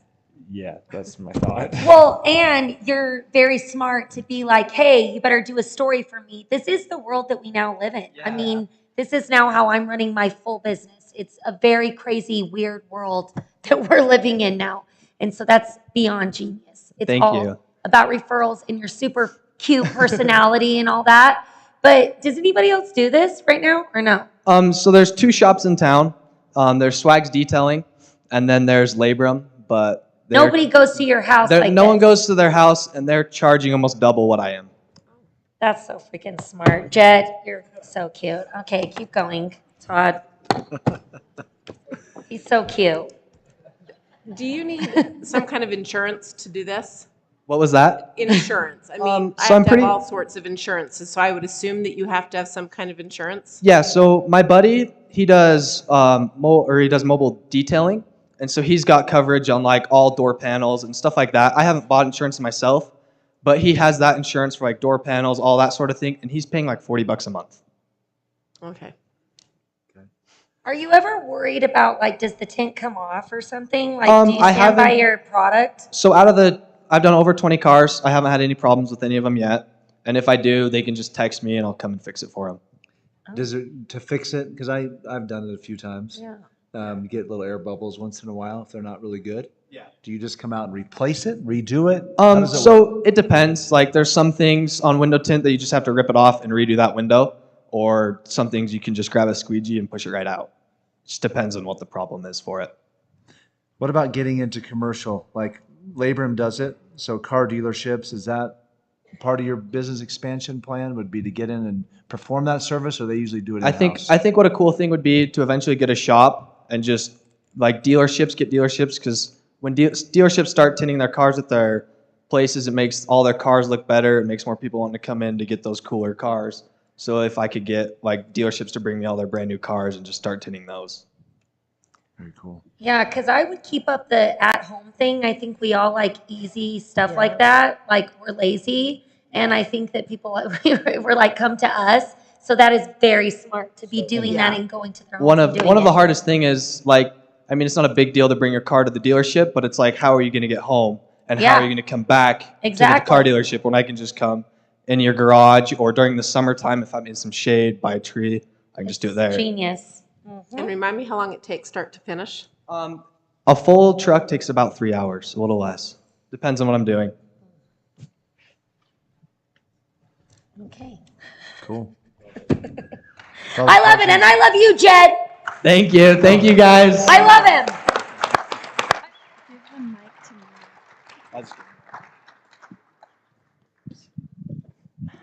Thank you, Jed, for that cool presentation. Thank you, judges, for taking time and being here. Thank you to our audience as well, and of course, our sponsors, the Ritchie Group and Summit Line Construction. Without you, we wouldn't be doing this. Next up is Matt Sweat and Ted Sargent.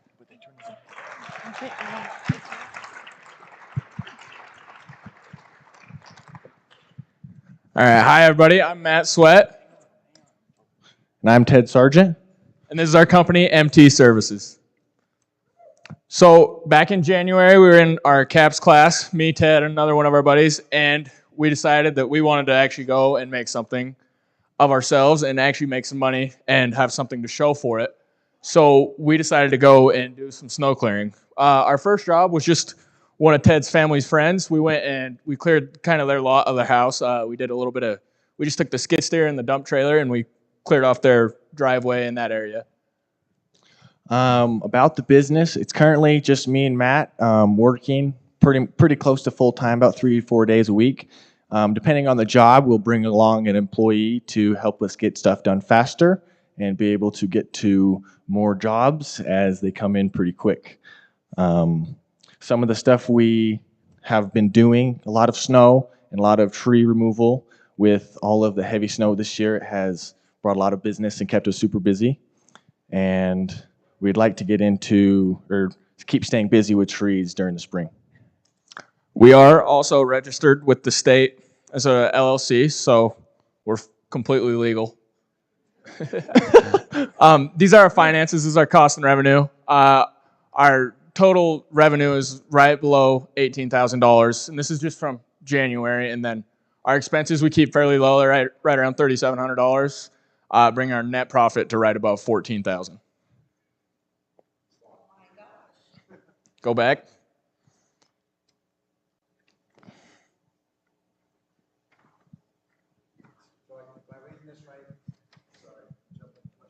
The top one, snow removal, 2 hours, $185.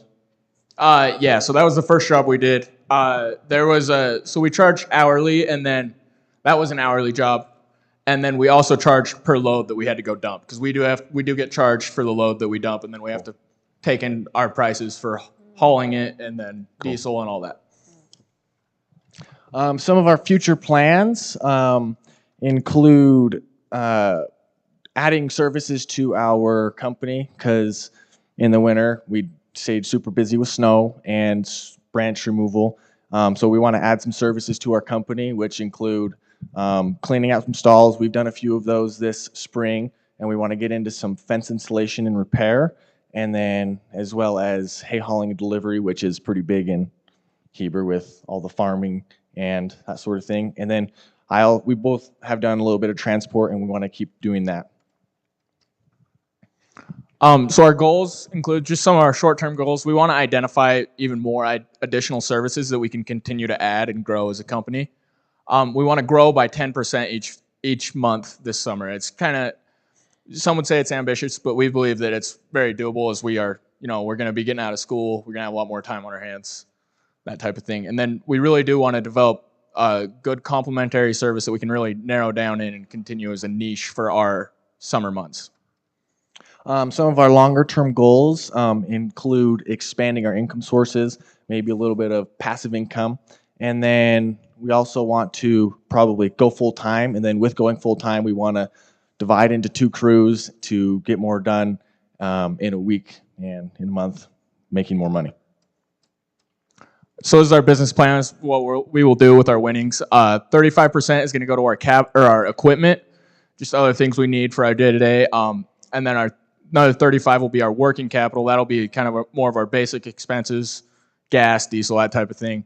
20% will be going towards our marketing. So initially we're going door to door, and then this will actually give us some time to actually advertise and really get our name out there. And then our last 10% will be for our employees, just a little bit of a personal disbursement. That's all. Any questions?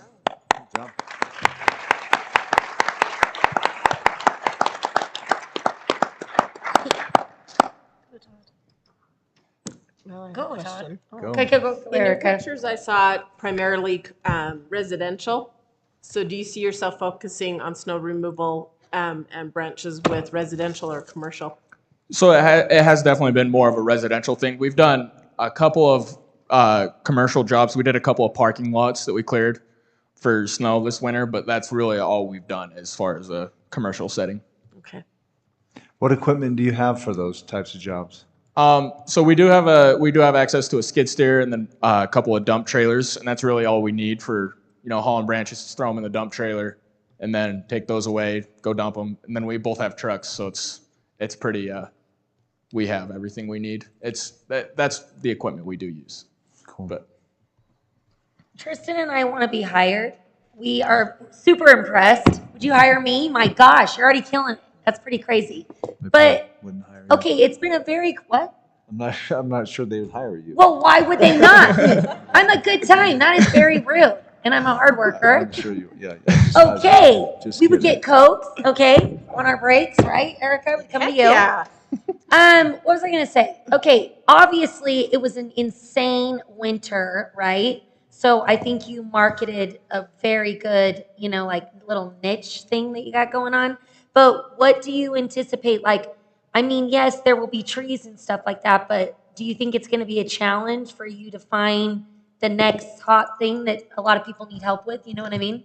I don't think it's as much of a challenge as it may come across as. I think there's a lot to go. Like winter, it may not always have a lot of snow, but it's always going to be wet through our winter months. Right. Whether that's going to be going more into like a stall clean out where it's, your stalls are just full of mud and everything, you got 6-8 inches of mud that need cleared off. Kind of go with that. I feel like wherever we are, we're always going to have an opportunity to go and make money off of it. Have you looked into like hiring an employee? So not a full-time employee at the moment. No, we do occasionally from job to job. It just really depends. I see you guys killing it, just you two, and I'm thinking, when you get employees and you can just work on finding more work and putting them to work, you're gonna crush it even more.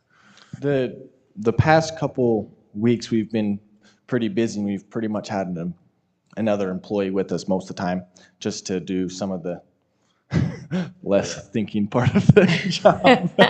It's true. You got to be the ones. Yeah. It's funny. That's very true. So it's an hourly. So your business model is generally by the job or by the hour?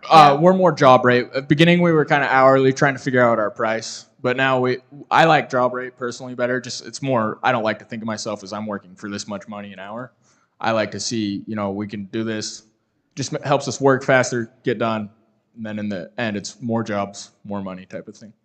So, cool. I like that actually. Yeah. Employees, as we were talking about before, will be tough, and you're going to need to make your company a great place to work, to attract, because you're going to be paying most of your employees by the hour to do pretty tough work. Get on roofs, clear snow, clear stalls, all that stuff. And so I would just encourage you to think about why people would want to work with you. You're going to do little things, extra things to make sure they want to work with you, because hourly labor is hard to hire for. But if you make your company a cool place to work, then they'll come. And it's going to be critical for you guys to expand. But I love it. 18,000 in revenue already? Yeah, That's impressive. insane. Congrats. That's really cool, guys. Really That's cool. insane. Thank you, guys. Thank you.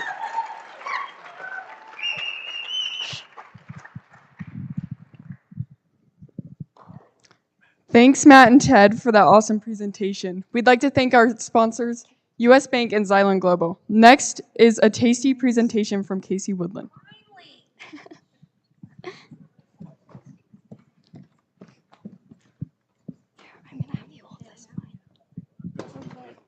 They don't even have to say anything.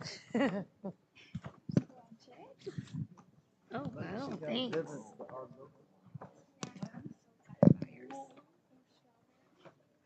Shut up. Oh my gosh. Look at that.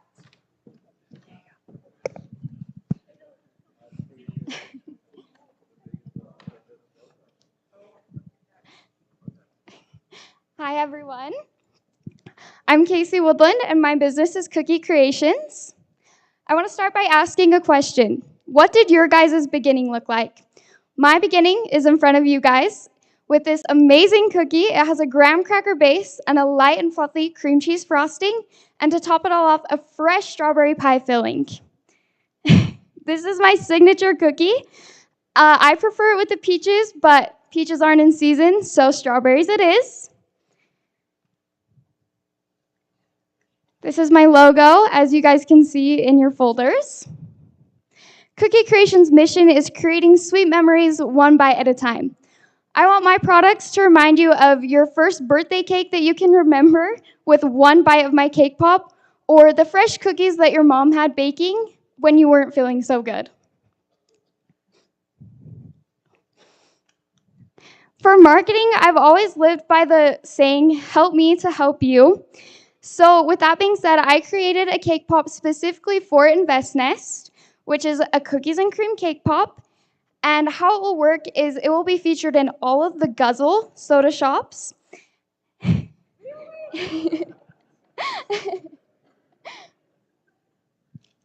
There will be a few cake pops that have the Invest Nest logo on the bottom, and if somebody buys the Oreo cake pop and they receive one that features the logo, they will receive a free drink with their order. That way it can promote businesses and positive associations, so lots of networking, and we can work with other businesses to get their names out there, as well as Guzzles and Cookie Creations. So with that being said, Cookie Creation's main purpose is to supply Guzzle with all of its baked goods. I have them featured here on the stage with me.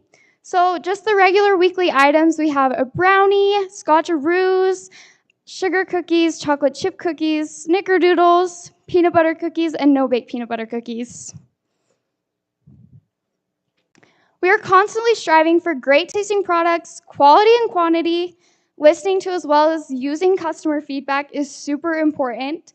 And the main thing is effective communication with the managers of Guzzle. Just our operations, so there's gonna be daily management at the bakery, supply orders, ordering systems, employees, cleaning, and accounting. This is my favorite part. With all the money that I've been able to,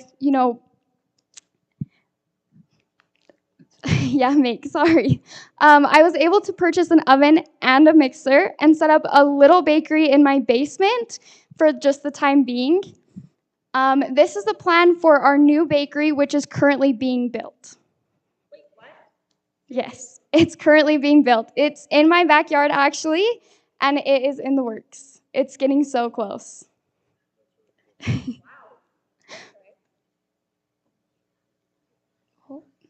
So with the bakery comes lots of expenses. Our main expenses is the mixer, which is $1,900. Our oven, which is $6,000, and then fridges and freezers are $5,000 and $6,000. So just in cake pops at the beginning of last summer, I was able to sell to Guzzle alone 11,294 cake pops. Just for gross profit, $16,947. The cake pops cost me about 30 cents to make, and I sell them to Guzzle for $1.50 a piece. They sell them for $3 a piece. And then for cookies, we haven't done very many. I've just been doing specialty flavors, which that cookie, the peach version, sold out in less than an hour at the Grantsville location. So for cookies, we have 1,493 cookies sold for a gross profit of $2,475. Thank you.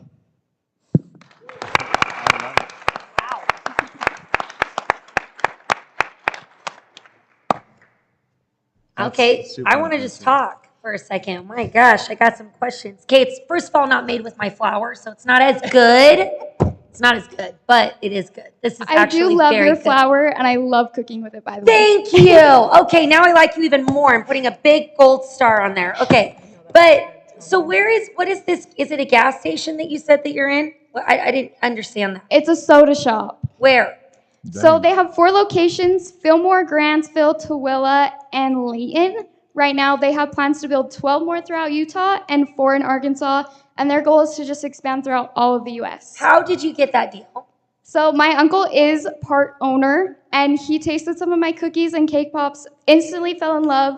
So I started doing samples, and the rest of his team fell in love, and here we are today. Oh my gosh. Okay, so you're building now a commercial kitchen in the backyard. Yes. So we were asking, is your family like financing that? My dad is a contractor. I am very fortunate enough to have that. And I have been able to pay for a lot of it. They are putting forth some of the money, but I plan to pay it all back. I love that. I love that. And I love Just that. keep going. That cookie's good. It's very good. So my question very is, good. the locations aren't close, and you're building the bakery in your backyard. So how does distribution work? Because freshness is an issue. So we are able to freeze everything to preserve freshness. Cake pops I can keep good for 11 days out of refrigeration. That's super important. We ship everything personally to just an office in Sandy, and then they distribute them from there. Okay. Have you already been dealing with like the upscale, like have you had that challenge yet? Because I make cookies at my store and we sell them, and it was like the quality control, it gets very difficult. Like the more that you grow, it's kind of like, I like to call whatever we're passionate about, right? Like obviously you're super good at making that cookie. It's like that's your baby, right? Yes. And you take pride in it, and that's beautiful. And every cookie is gonna taste so good. But the minute that you start to get more people that have to bake for you, because obviously if you were in all those locations, that's insane, that's incredible. but you start to sometimes lose the quality control and freshness and all that kind of stuff. So like, I don't even know what I'm trying to get to here, Todd. Tristan, how do you scale it? I mean, like this cookie that I'm dying over, that does not freeze with all that yummy freshness on top. You know what I'm saying? But what's your plan to scale and all that? I don't know. There's so many questions. Gosh, okay. So as you know, like when you bake cookies, they can turn out differently every time. Yes. It's such a challenge, but with that, I've been able to really work on all my recipes and get them consistent. Also, as employees come on, I will personally be the one training them. I'm very OCD when it comes to my cookies. And like you said, there's a little bit of pride there. So I will be handling all of the training myself to ensure quality and those things moving forward. As well as, so with that cookie, I ship the frosting separately, and then I cut up the fruit and ship it separately, as well as there's like the preserve or syrup that the fruit is in, that's sent separately, and they mix it there and then put it on the cookie. Wow. Oh, that makes sense. Tristan. I'm super impressive. I mean, tons of revenue. I love the hustle. It's inspiring. This is so impressive. I mean, honestly, to start a business and go out, and even though your uncle had ownership, doesn't matter. You still have to go out and do it. And you had to impress and make it and deliver something good. It's really cool, and it's really good. You're killing it. Oh my gosh. Oh my gosh. Good job. So good. No, she's literally killing it. Shoot.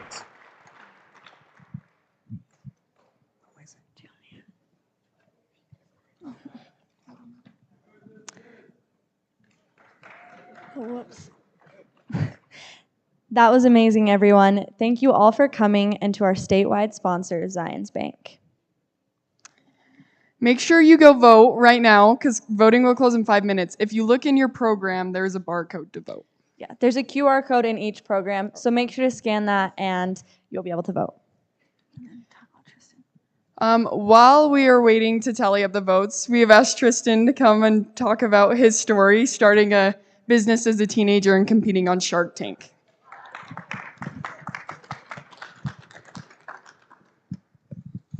Yeah, hearing all of those presentations, I can't help but feel so inspired and proud. I feel like I could see myself in a lot of those, if not all of them. And my story started when I was 12 years old. I saw someone who had a spoon ring, and I thought it was really cool. So I stole one of my mom's spoons and took it into the garage, and my dad helped me with a few tools to bang that spoon into a ring. And I just wore those for years until one day people started asking. And I remember the first night I launched, I was just like, I was fresh out of high school. I had no money, maybe took the last $20 I had and went to the thrift store and bought some 25-cent spoons. And I remember I just took some friends to lunch who had an e-commerce business, and I'm like, how do I do this? Like, I just need it to work one time. I just need some money right now. And I was so nervous how I was going to go. And it was so vulnerable to put myself out there. I had people tell me all the time, you should sell these rings, you should sell these rings. And I was like, no, they're kind of just like my thing. Like, it's big and scary to start a business. I don't know what I'd call it. I don't know how to do all those like official things. And so like, it's just kind of my thing. And I'm lucky that I thought I only needed it to work one time, because it made me not scared to just go. Like, it doesn't need to be perfect. It just needs to work. And I remember sitting at the kitchen counter that night that I said I was going to launch my first rings, and I'm waiting for 6 o'clock, which is the time I said I was going to launch. 6 o'clock rolls around and I'm nowhere near ready for these rings to launch. And I just refreshed my email. I'm like so stressed trying to import these products. And it's just like, you have a new order, you have a new order, you have a new order. And within like an hour, everything that I had put up was sold out. And it was just the craziest feeling of like, whoa, like I think I have something here. Like, people actually liked it. And if you would have ever told me that I would take a 25-cent spoon all the way into the Shark Tank and get a deal on it, I never would have believed you. But the thing about my business is it was never anything crazy. It was a bent spoon. People had done it before. It wasn't original. But what was original was my story. It was authentic. It was genuine. It was me. And that's what I push to people. I'm like, this is my heart and soul. And that's what sold people on the rings. It wasn't just a ring. I think I'm so passionate about giving other entrepreneurs, especially young entrepreneurs, that first push and that first like little wave of success, because the sooner you can see that, it carried me so far. Like, it's still carrying me. And had I not seen that early, I probably would have given up. And so I'm just so proud of like everyone up here just going for it. And things don't need to be perfect. They just need to work, and you find your dead ends and you pivot. And I remember going on Shark Tank and walking down that hallway. It was like the scariest moment of my life. And you get to the edge of the carpet and they're like, Tristan, hold. And I'm like looking at all the sharks and I'm like, how on earth did I get here? My thought was like, almost went into a panic because I'm like, crap, like they got me. I'm the joke. Like, American Idol has like the good singers and the bad singers, and like they've brought me here and like I'm the joke. Like, Mark Cuban invented the internet and like I bend spoons. Like, I'm gonna get annihilated. But I just told my story and I shared it and I was authentic, and I'm like, I'm so passionate about this business.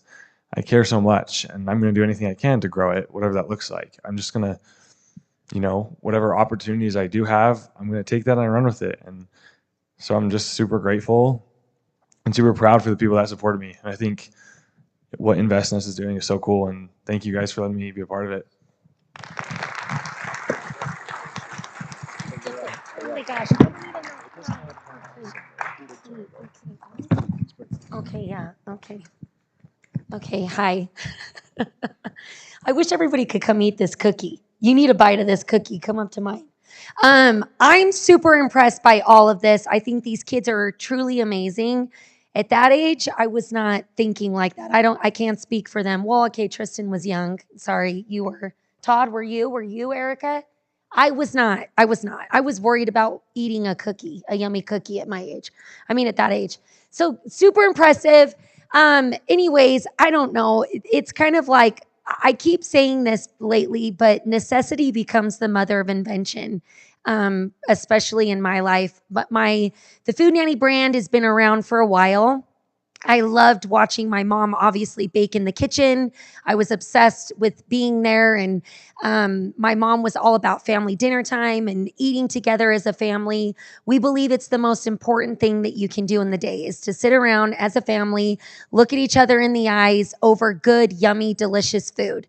And so my mom went through a very crazy experience where necessity became the mother of invention for her. And she was like, I'm going to write these cookbooks, had no clue what she was going to do with it. And it's all a very long story. But then she got a little show on BYU and her books published.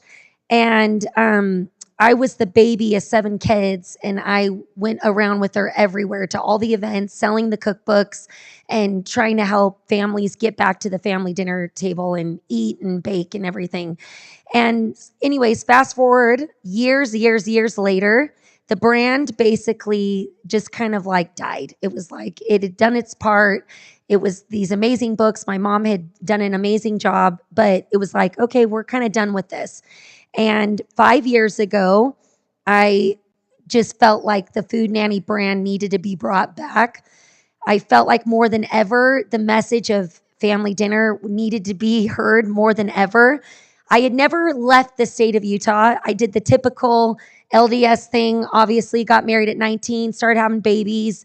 And so I just thought that everybody cooked and knew how to cook, and that they had a mom that had to cook and all the things. And I moved to Denver about 7 years ago, and that's when I started to realize that that was not the norm. And all these girls were like, you really eat the bread, you really eat the cookies. And I'm like, of course you do. That's life. That's the enjoyment. Like, of course we eat the bread and the cookies. And anyways, I just felt very inspired and went through one of just a really hard challenge in my life where I felt like I needed a direction. And it was crazy because I felt like God told me that I was supposed to bring it back. And so I looked at all these people on social media and I said, I can do it. And anyways, it's crazy. Like I said earlier, our world has turned into this social media is such an animal. It's a beautiful thing, but it's one of the hardest things you'll ever do is really putting yourself out there. But it gets you far more out there than you ever could, right? I've got followers that are from all over the world, and it's pretty amazing. But I don't know what I'm trying to say. And then we, what else am I trying to say, Todd? I don't know. Then I found this flower and all the things. But anyways, it's been amazing. It's like, what is amazing is that we live in a beautiful country here in USA. I think that entrepreneurship is so beautiful. And if you have a true passion and love for what you do, you got to be willing to work super hard, harder than you ever thought that you would. But it's amazing what you can do and build these amazing brands. And I think it's super inspiring. And these kids are already killing it. Anyway, I don't even know if that made sense. But that's what we... I'm tired, Todd. It's like you could talk for 20 minutes. Go up now, Todd. I guess Erica, go. I need time to figure this out. Are you guys all done with your votes? Almost. We need like 10 minutes. Okay, then do one of you guys want to talk to fill the time? I need time to figure this out. Just Yes, do I it. do. I need time to. No, I need time to do this. If I'm up there talking, I can't think. Okay. Yours done? How did you do that and talk? I need time to 3 think. minutes. 3 minutes. Can we talk about Shark Tank? I'm back. Did you miss me? So Shark Tank. This is actually a good story. So in 2020, it was January. I'd been doing my business for about 2 years. I was at lunch with my friends and like, you should drive down to Vegas tomorrow. There's a casting call for Shark Tank and you'd be perfect. And I'm like, I don't think I'd be perfect because Shark Tank is more inventions and I'm not really an inventor. And blah, blah, blah, blah, blah. I shouldn't do it. Anyways, I decided to do it because if anything, it would be a good story. And so I just drove down. I had no expectations. I just went to this casting call. There's probably 500 people in this ballroom. They call you up. You get 60 seconds to pitch to a casting director, and then like you're done. And I remember thinking like, hey, I have to say something that's like interesting. Like, what could I say? And I was like, what if I told you I stole a spoon and turned it into $1 million? And instantly the guy's like, what the crap? And this kind of goes back to the whole narrative thing. But I pitched to him. It was super quick. And they're like, hey, we only call you with good news, not with bad news. So I waited. A few months later, I got a call. Congrats, you made it to the next round. Please film a video. Filmed the video, sent it back. A few weeks later, hey, you got another call. Good job. 2 weeks, every 2 weeks, they're kind of, good job, do this, fill this out. Never really knowing if you made it. And eventually, I got a tape date. It was like in July. I was so excited. I was so stressed. I feel like I had 3 jobs. I was trying to get on Shark Tank. I was trying to run my business, and I was trying to run my business to look good on Shark Tank. And I get this tape date, and they're like, hey, we're just going to send you a COVID test. And I take it. It comes back, and it's positive. And I was crushed. But I called my casting director. I'm like, Kelly, like, I have COVID. I don't know what to do. This is like summer of COVID. And she's like, Tristan, don't freak out. We film in 2 pods. We'll just push you from the July pod to the September pod. And I'm like, okay, that's fine. So I'm like back in my business, hustling. And like, I don't think people realize how much work it is to even get on that show. Like your pitch, your display, all the paperwork. You don't want to look like a fool in front of the Sharks, in front of America. And they pushed me to the September pod. And I'm like really grinding because I want numbers to be up and all this stuff. And I send my COVID test in, and it comes back positive. And I started sobbing. I was so sad. So I booked 3 COVID tests. I drove an hour. I took 3 tests, and they all came back negative. And I'm like, oh, yes, I'm good. Like, I don't have COVID, and I can go. And I call Kelly the next day because it was on a Sunday when I got all these results. And I'm like, Kelly, like, I know the test was positive, but I'm negative and I don't have it, and I can send these. Like, where do I need to email them to? And she's like, Tristan, let me call you back in like 10 minutes. Calls me back. She's like, I've been speaking to the show's attorneys all day. Like, I'm sorry, but it's a liability. Like, we can't let you film. And that feeling of putting all my eggs in this basket of this like life-changing opportunity and like putting my heart and soul into my business and into this opportunity was now gone. And I was like, I don't know what to work towards now. And to me, it was an awakening of like, Shark Tank is a good opportunity, but it's not the only opportunity. And so, you know, I went back and I just started grinding and I'm like, well, what am I passionate about? What makes me excited? Started working more on my business. And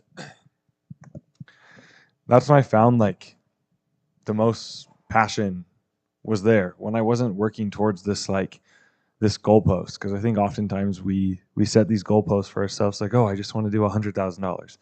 And then you hit that and you're like, oh, I just want to do 200. And then you hit that and we keep moving the goalposts on ourselves. And sometimes it's not always about that. If you're not happy in the day to day, like, what's the point?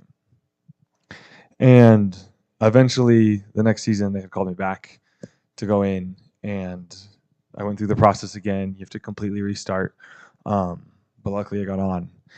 And flying down there, you know, they film in LA. It was like the craziest day of my life. I don't think I slept the night before. I had flashcards of every number I would ever need to know. I'm like, I'm not going to be made a fool in front of all these sharks. And I got there on the day. I'm in my trailer. I'm like praying. I'm doing push-ups. I'm like zenning out. I'm like, oh, I don't know what's happening right now. And I walk in the tank, and I was in there for like an hour. Like, people don't realize how stressful it is on that show. You have 5 sharks and they're all spitting questions at you at the same time. And you try to control the room. Like, okay, Mark, I'm going to come back to your question. Damon, let me answer this first. You answer Damon, and then 3 more questions pop up and you're like, okay, this is this is this. I haven't forgotten about you. And then you're trying to make sure they know all the information they need to know about your business. And there's this bright light on your face and all these probably 60 camera crew on your left. And it's the most stressful thing I think I've ever done. I remember just like standing there midway through it, and I'm like, I don't think my feet are on the ground right now. Like, I fully thought I was going to pass out. But it was a lifelong dream of mine, and that show had inspired me forever. And so to be there, I was just like, this is all happening so fast. Ended up getting a deal with Mr. Wonderful, and I had 2 offers. I had an offer from Barbara and an offer from Kevin. And I was going back and forth, and I'm like, this is all happening so fast. And I don't even know if like this is the outcome I expected or that I wanted. And I took the deal with Kevin, and as soon as he came up and shook my hand, I was like, this man is short. Like, he was like this tall, I swear. And I turned around and walked out of there, and my body just like completely went into shock. I was like, that was like a year and a half leading up to this, and now it's just over. And I don't know if that was everything and more, or not at all what I hoped it to be. And you know, after you film, then you have to wait for it to air, and not everyone who films airs, and it's like this big, you don't realize what goes into making the show. But when it aired, I had like a big watch party for it, and I invited all my friends and people who have supported me, and the ladies at UPS who we always used to take our product to ship. And it just reminded me like how supportive this community really is. And especially in Utah, I think we celebrate small business, and especially on social media, it's very in to support small business, and that I think is the coolest thing in the world. I had the spoons and I had an Instagram, and like that's what I used to sell them. I didn't have anything fancy. I didn't, you know, have this crazy heavily funded thing. I just took it and bootstrapped it. And yeah, it's just really crazy what we can do with the opportunities we do have. And I think we live in a world where we have every tool in our pocket. And so why would you not use those resources and network and ask people? I think people are way more willing to give than we realize, if it's time, if it's a connection, if it's whatever. But yeah, so entrepreneurship's awesome, and I think it's really cool that all these kids are doing that. And I think Liz is about to talk more to you. I loved what you said. It was very inspiring. Don't know what to say. I know, I didn't either. Go. How do you turn this on? I think it's on. Oh. I wasn't planning on talking, but apparently I'm supposed to kill time while they write names on checks. So I have no idea what to say. What do you want to know? My favorite drink, I custom make it. Half Diet Mountain Dew, half Fresca with grapefruit. And then I like to do like fresh oranges or fresh limes. And then I always put frozen raspberries or frozen strawberries in it. Yeah. So, yep. Oh, I know. Oh my gosh. And you know what? Someone tagged me, just FYI, someone tagged me to do like open the Burger King, like someone on Facebook. And I love the enthusiasm that people want me to find a drive-through. But the Burger King building is probably 1.4 million. So if you don't want me to charge 1.4 million for your drinks, I cannot buy the Burger King building because your rent can only be like a certain percentage of your income. And so my rent has to be like closer to the $4,000 range instead of the $10,000 range, or I won't make a profit. So I love that everybody's looking out for me and trying to find me a drive-through, but I cannot take the Burger King or I will not make any money. But we finally, I have put a bid in on every location in this town. I have 2 commercial real estate agents looking for me. They have been for years. I tried getting a spot across the street. That developer is from Salt Lake, and he wants nothing to do with my line and my traffic. We have tried and tried and tried. And I just keep being told no. And so I love that everybody on Facebook keeps like telling me that I haven't been trying. My only bad reviews on Facebook are because of my location. It's just super fun to be, ridiculed about my location. Yeah, COVID was super fun in a 10 by 10 shack when we were supposed to be 6 feet away from each other and we were about 6 inches away from each other. We all thought we were going to die. That was really fun. But we do have a local developer who is building a building next to McDonald's, the lot that he cleared. And we have an LOI on that. And he likes Quench It and he likes our line. And so we have been told that we should be able to get into that spot next to McDonald's. Now we just are hoping to see the building started to be built. But we should. Yes. So we should. He is a great, great guy. And I think it's going to go through. We are ready to be out of that shack. And yeah, ready to have some space. It's hard to work in that.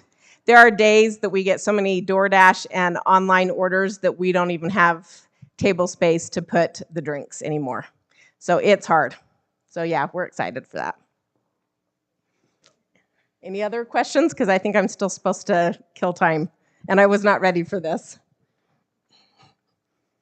So, yeah, that was good. Yeah, and Seuss was a surprise. We were not planning on that, FYI. Jess has been an amazing owner of Seuss. She has been awesome. And in November, she came to us and she said, hey, my husband and I, one of us, he became really busy with his job. And she said, one of us has got to be home with our kids. Both of us cannot be gone all of the time. She has young kids. And she said, we are going to give you first dibs on buying this business. And we felt like we could not lose control of selling those cookies at Quench It. I mean, we just feel like Quench It is synonymous with Seuss cookies. And so she said, we're going to give you first dibs. And one of the other buyers that was interested in Seuss cookies would have no longer let us keep Seuss cookies in our soda shops. And so the only way for us to continue selling Seuss cookies and not lose them to one of the other buyers on the table was to buy Seuss cookies. So I certainly didn't need more crazy in my life and more stress in my life. And I had to mortgage my home until I'm about 100 years old to do it. but I bought Seuss, and it's crazy. But we're really excited. But yeah, that was a new little thing as of March. Surprise! So now I own Quench It and Seuss. So that's been adventurous. Yeah. I really thought I'd be an English teacher forever. I would not have gotten a master's degree if I did not think I was going to be teaching English forever. But you can only grade so many English essays until I actually have severe arthritis in my right hand, and I moved up here and I just needed a break, and so I did this, and it's been really fun. We've really enjoyed it, and so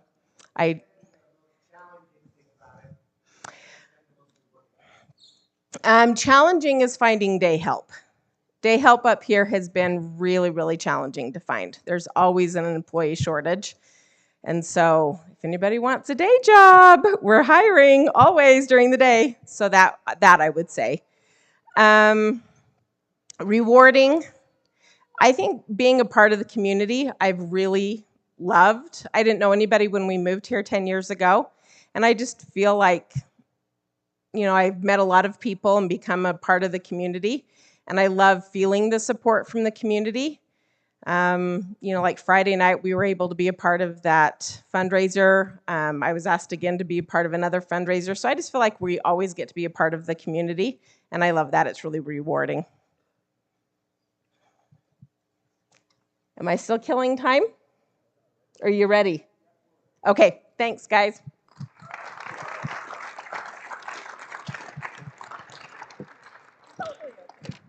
I want to just say big round of applause for all of our judges. They've been so good tonight.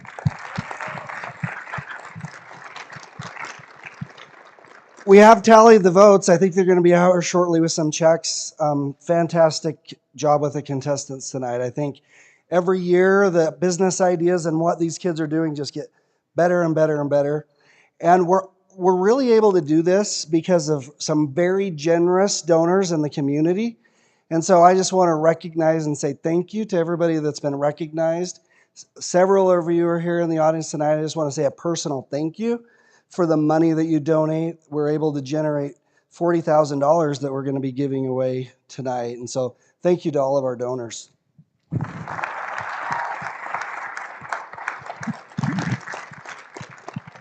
And a special thank you this year to Zions Bank. They are our state title sponsor. One thing that's been really cool this year for InvestNest is we've been able to grow. We started here in Wasatch 6 years ago, but this year InvestNest took place at 23 high schools across the state.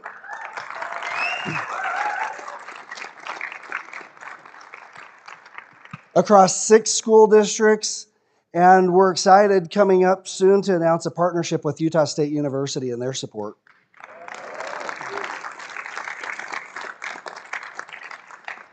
We really do believe in awakening the entrepreneurial spirit of our youth and the value that can come to an individual's life, especially to our youth, when they can create something and they can add value to the community. And we love to say what an awesome thing it is when we can create jobs for others and really be able to add value, that people are willing to pay you money for your service or pay you money for your product, rather than, and don't take this the wrong way, we need employees, right? Everybody has a place in the community, but we really love to be able to see these kids grow, develop, and bring their ideas and add value to what we're doing. And so it's been fun to see this competition just grow across the state. So thank you guys for your support. 2 weeks from tonight, on May 1st, back here again, there'll be the winner, the first place winner from each school district will be back here to win a $20,000 check. Thanks again to Zions Bank. So.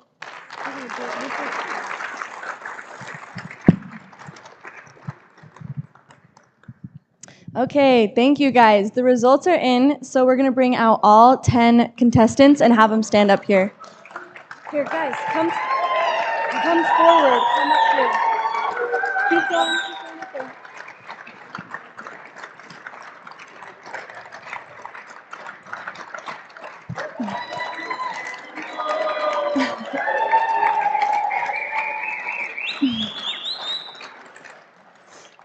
Okay, thank you guys for all of your hard work. And now, in no particular order, we are going to announce the 7 people that will be going home with $1,000 tonight. We have Hadley Western, Judd Kelly, Brinkley and Addison Coleman, Tyler Phillips, Drew Wimpy, Duncan Watt, and Danae Sanchez. Great job, you guys. I'm doing third, and then I'll do third and hand in the check.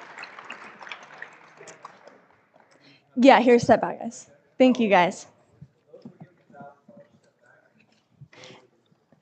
Okay, and now in third place, we have Matt Sweat and Ted Sargent.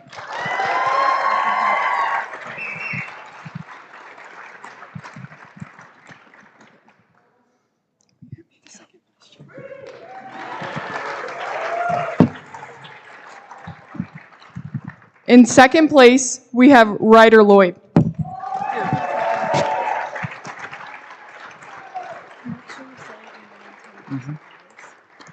And the winner of this year's InvestNest 2023 competition, walking away with $10,000, is Casey Woodland.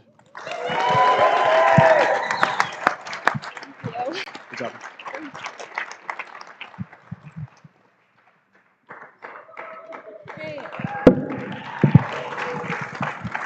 Okay, yes, let's give them all a round of applause. These kids all worked so hard, and they all did an amazing job. So thank you all for coming out tonight.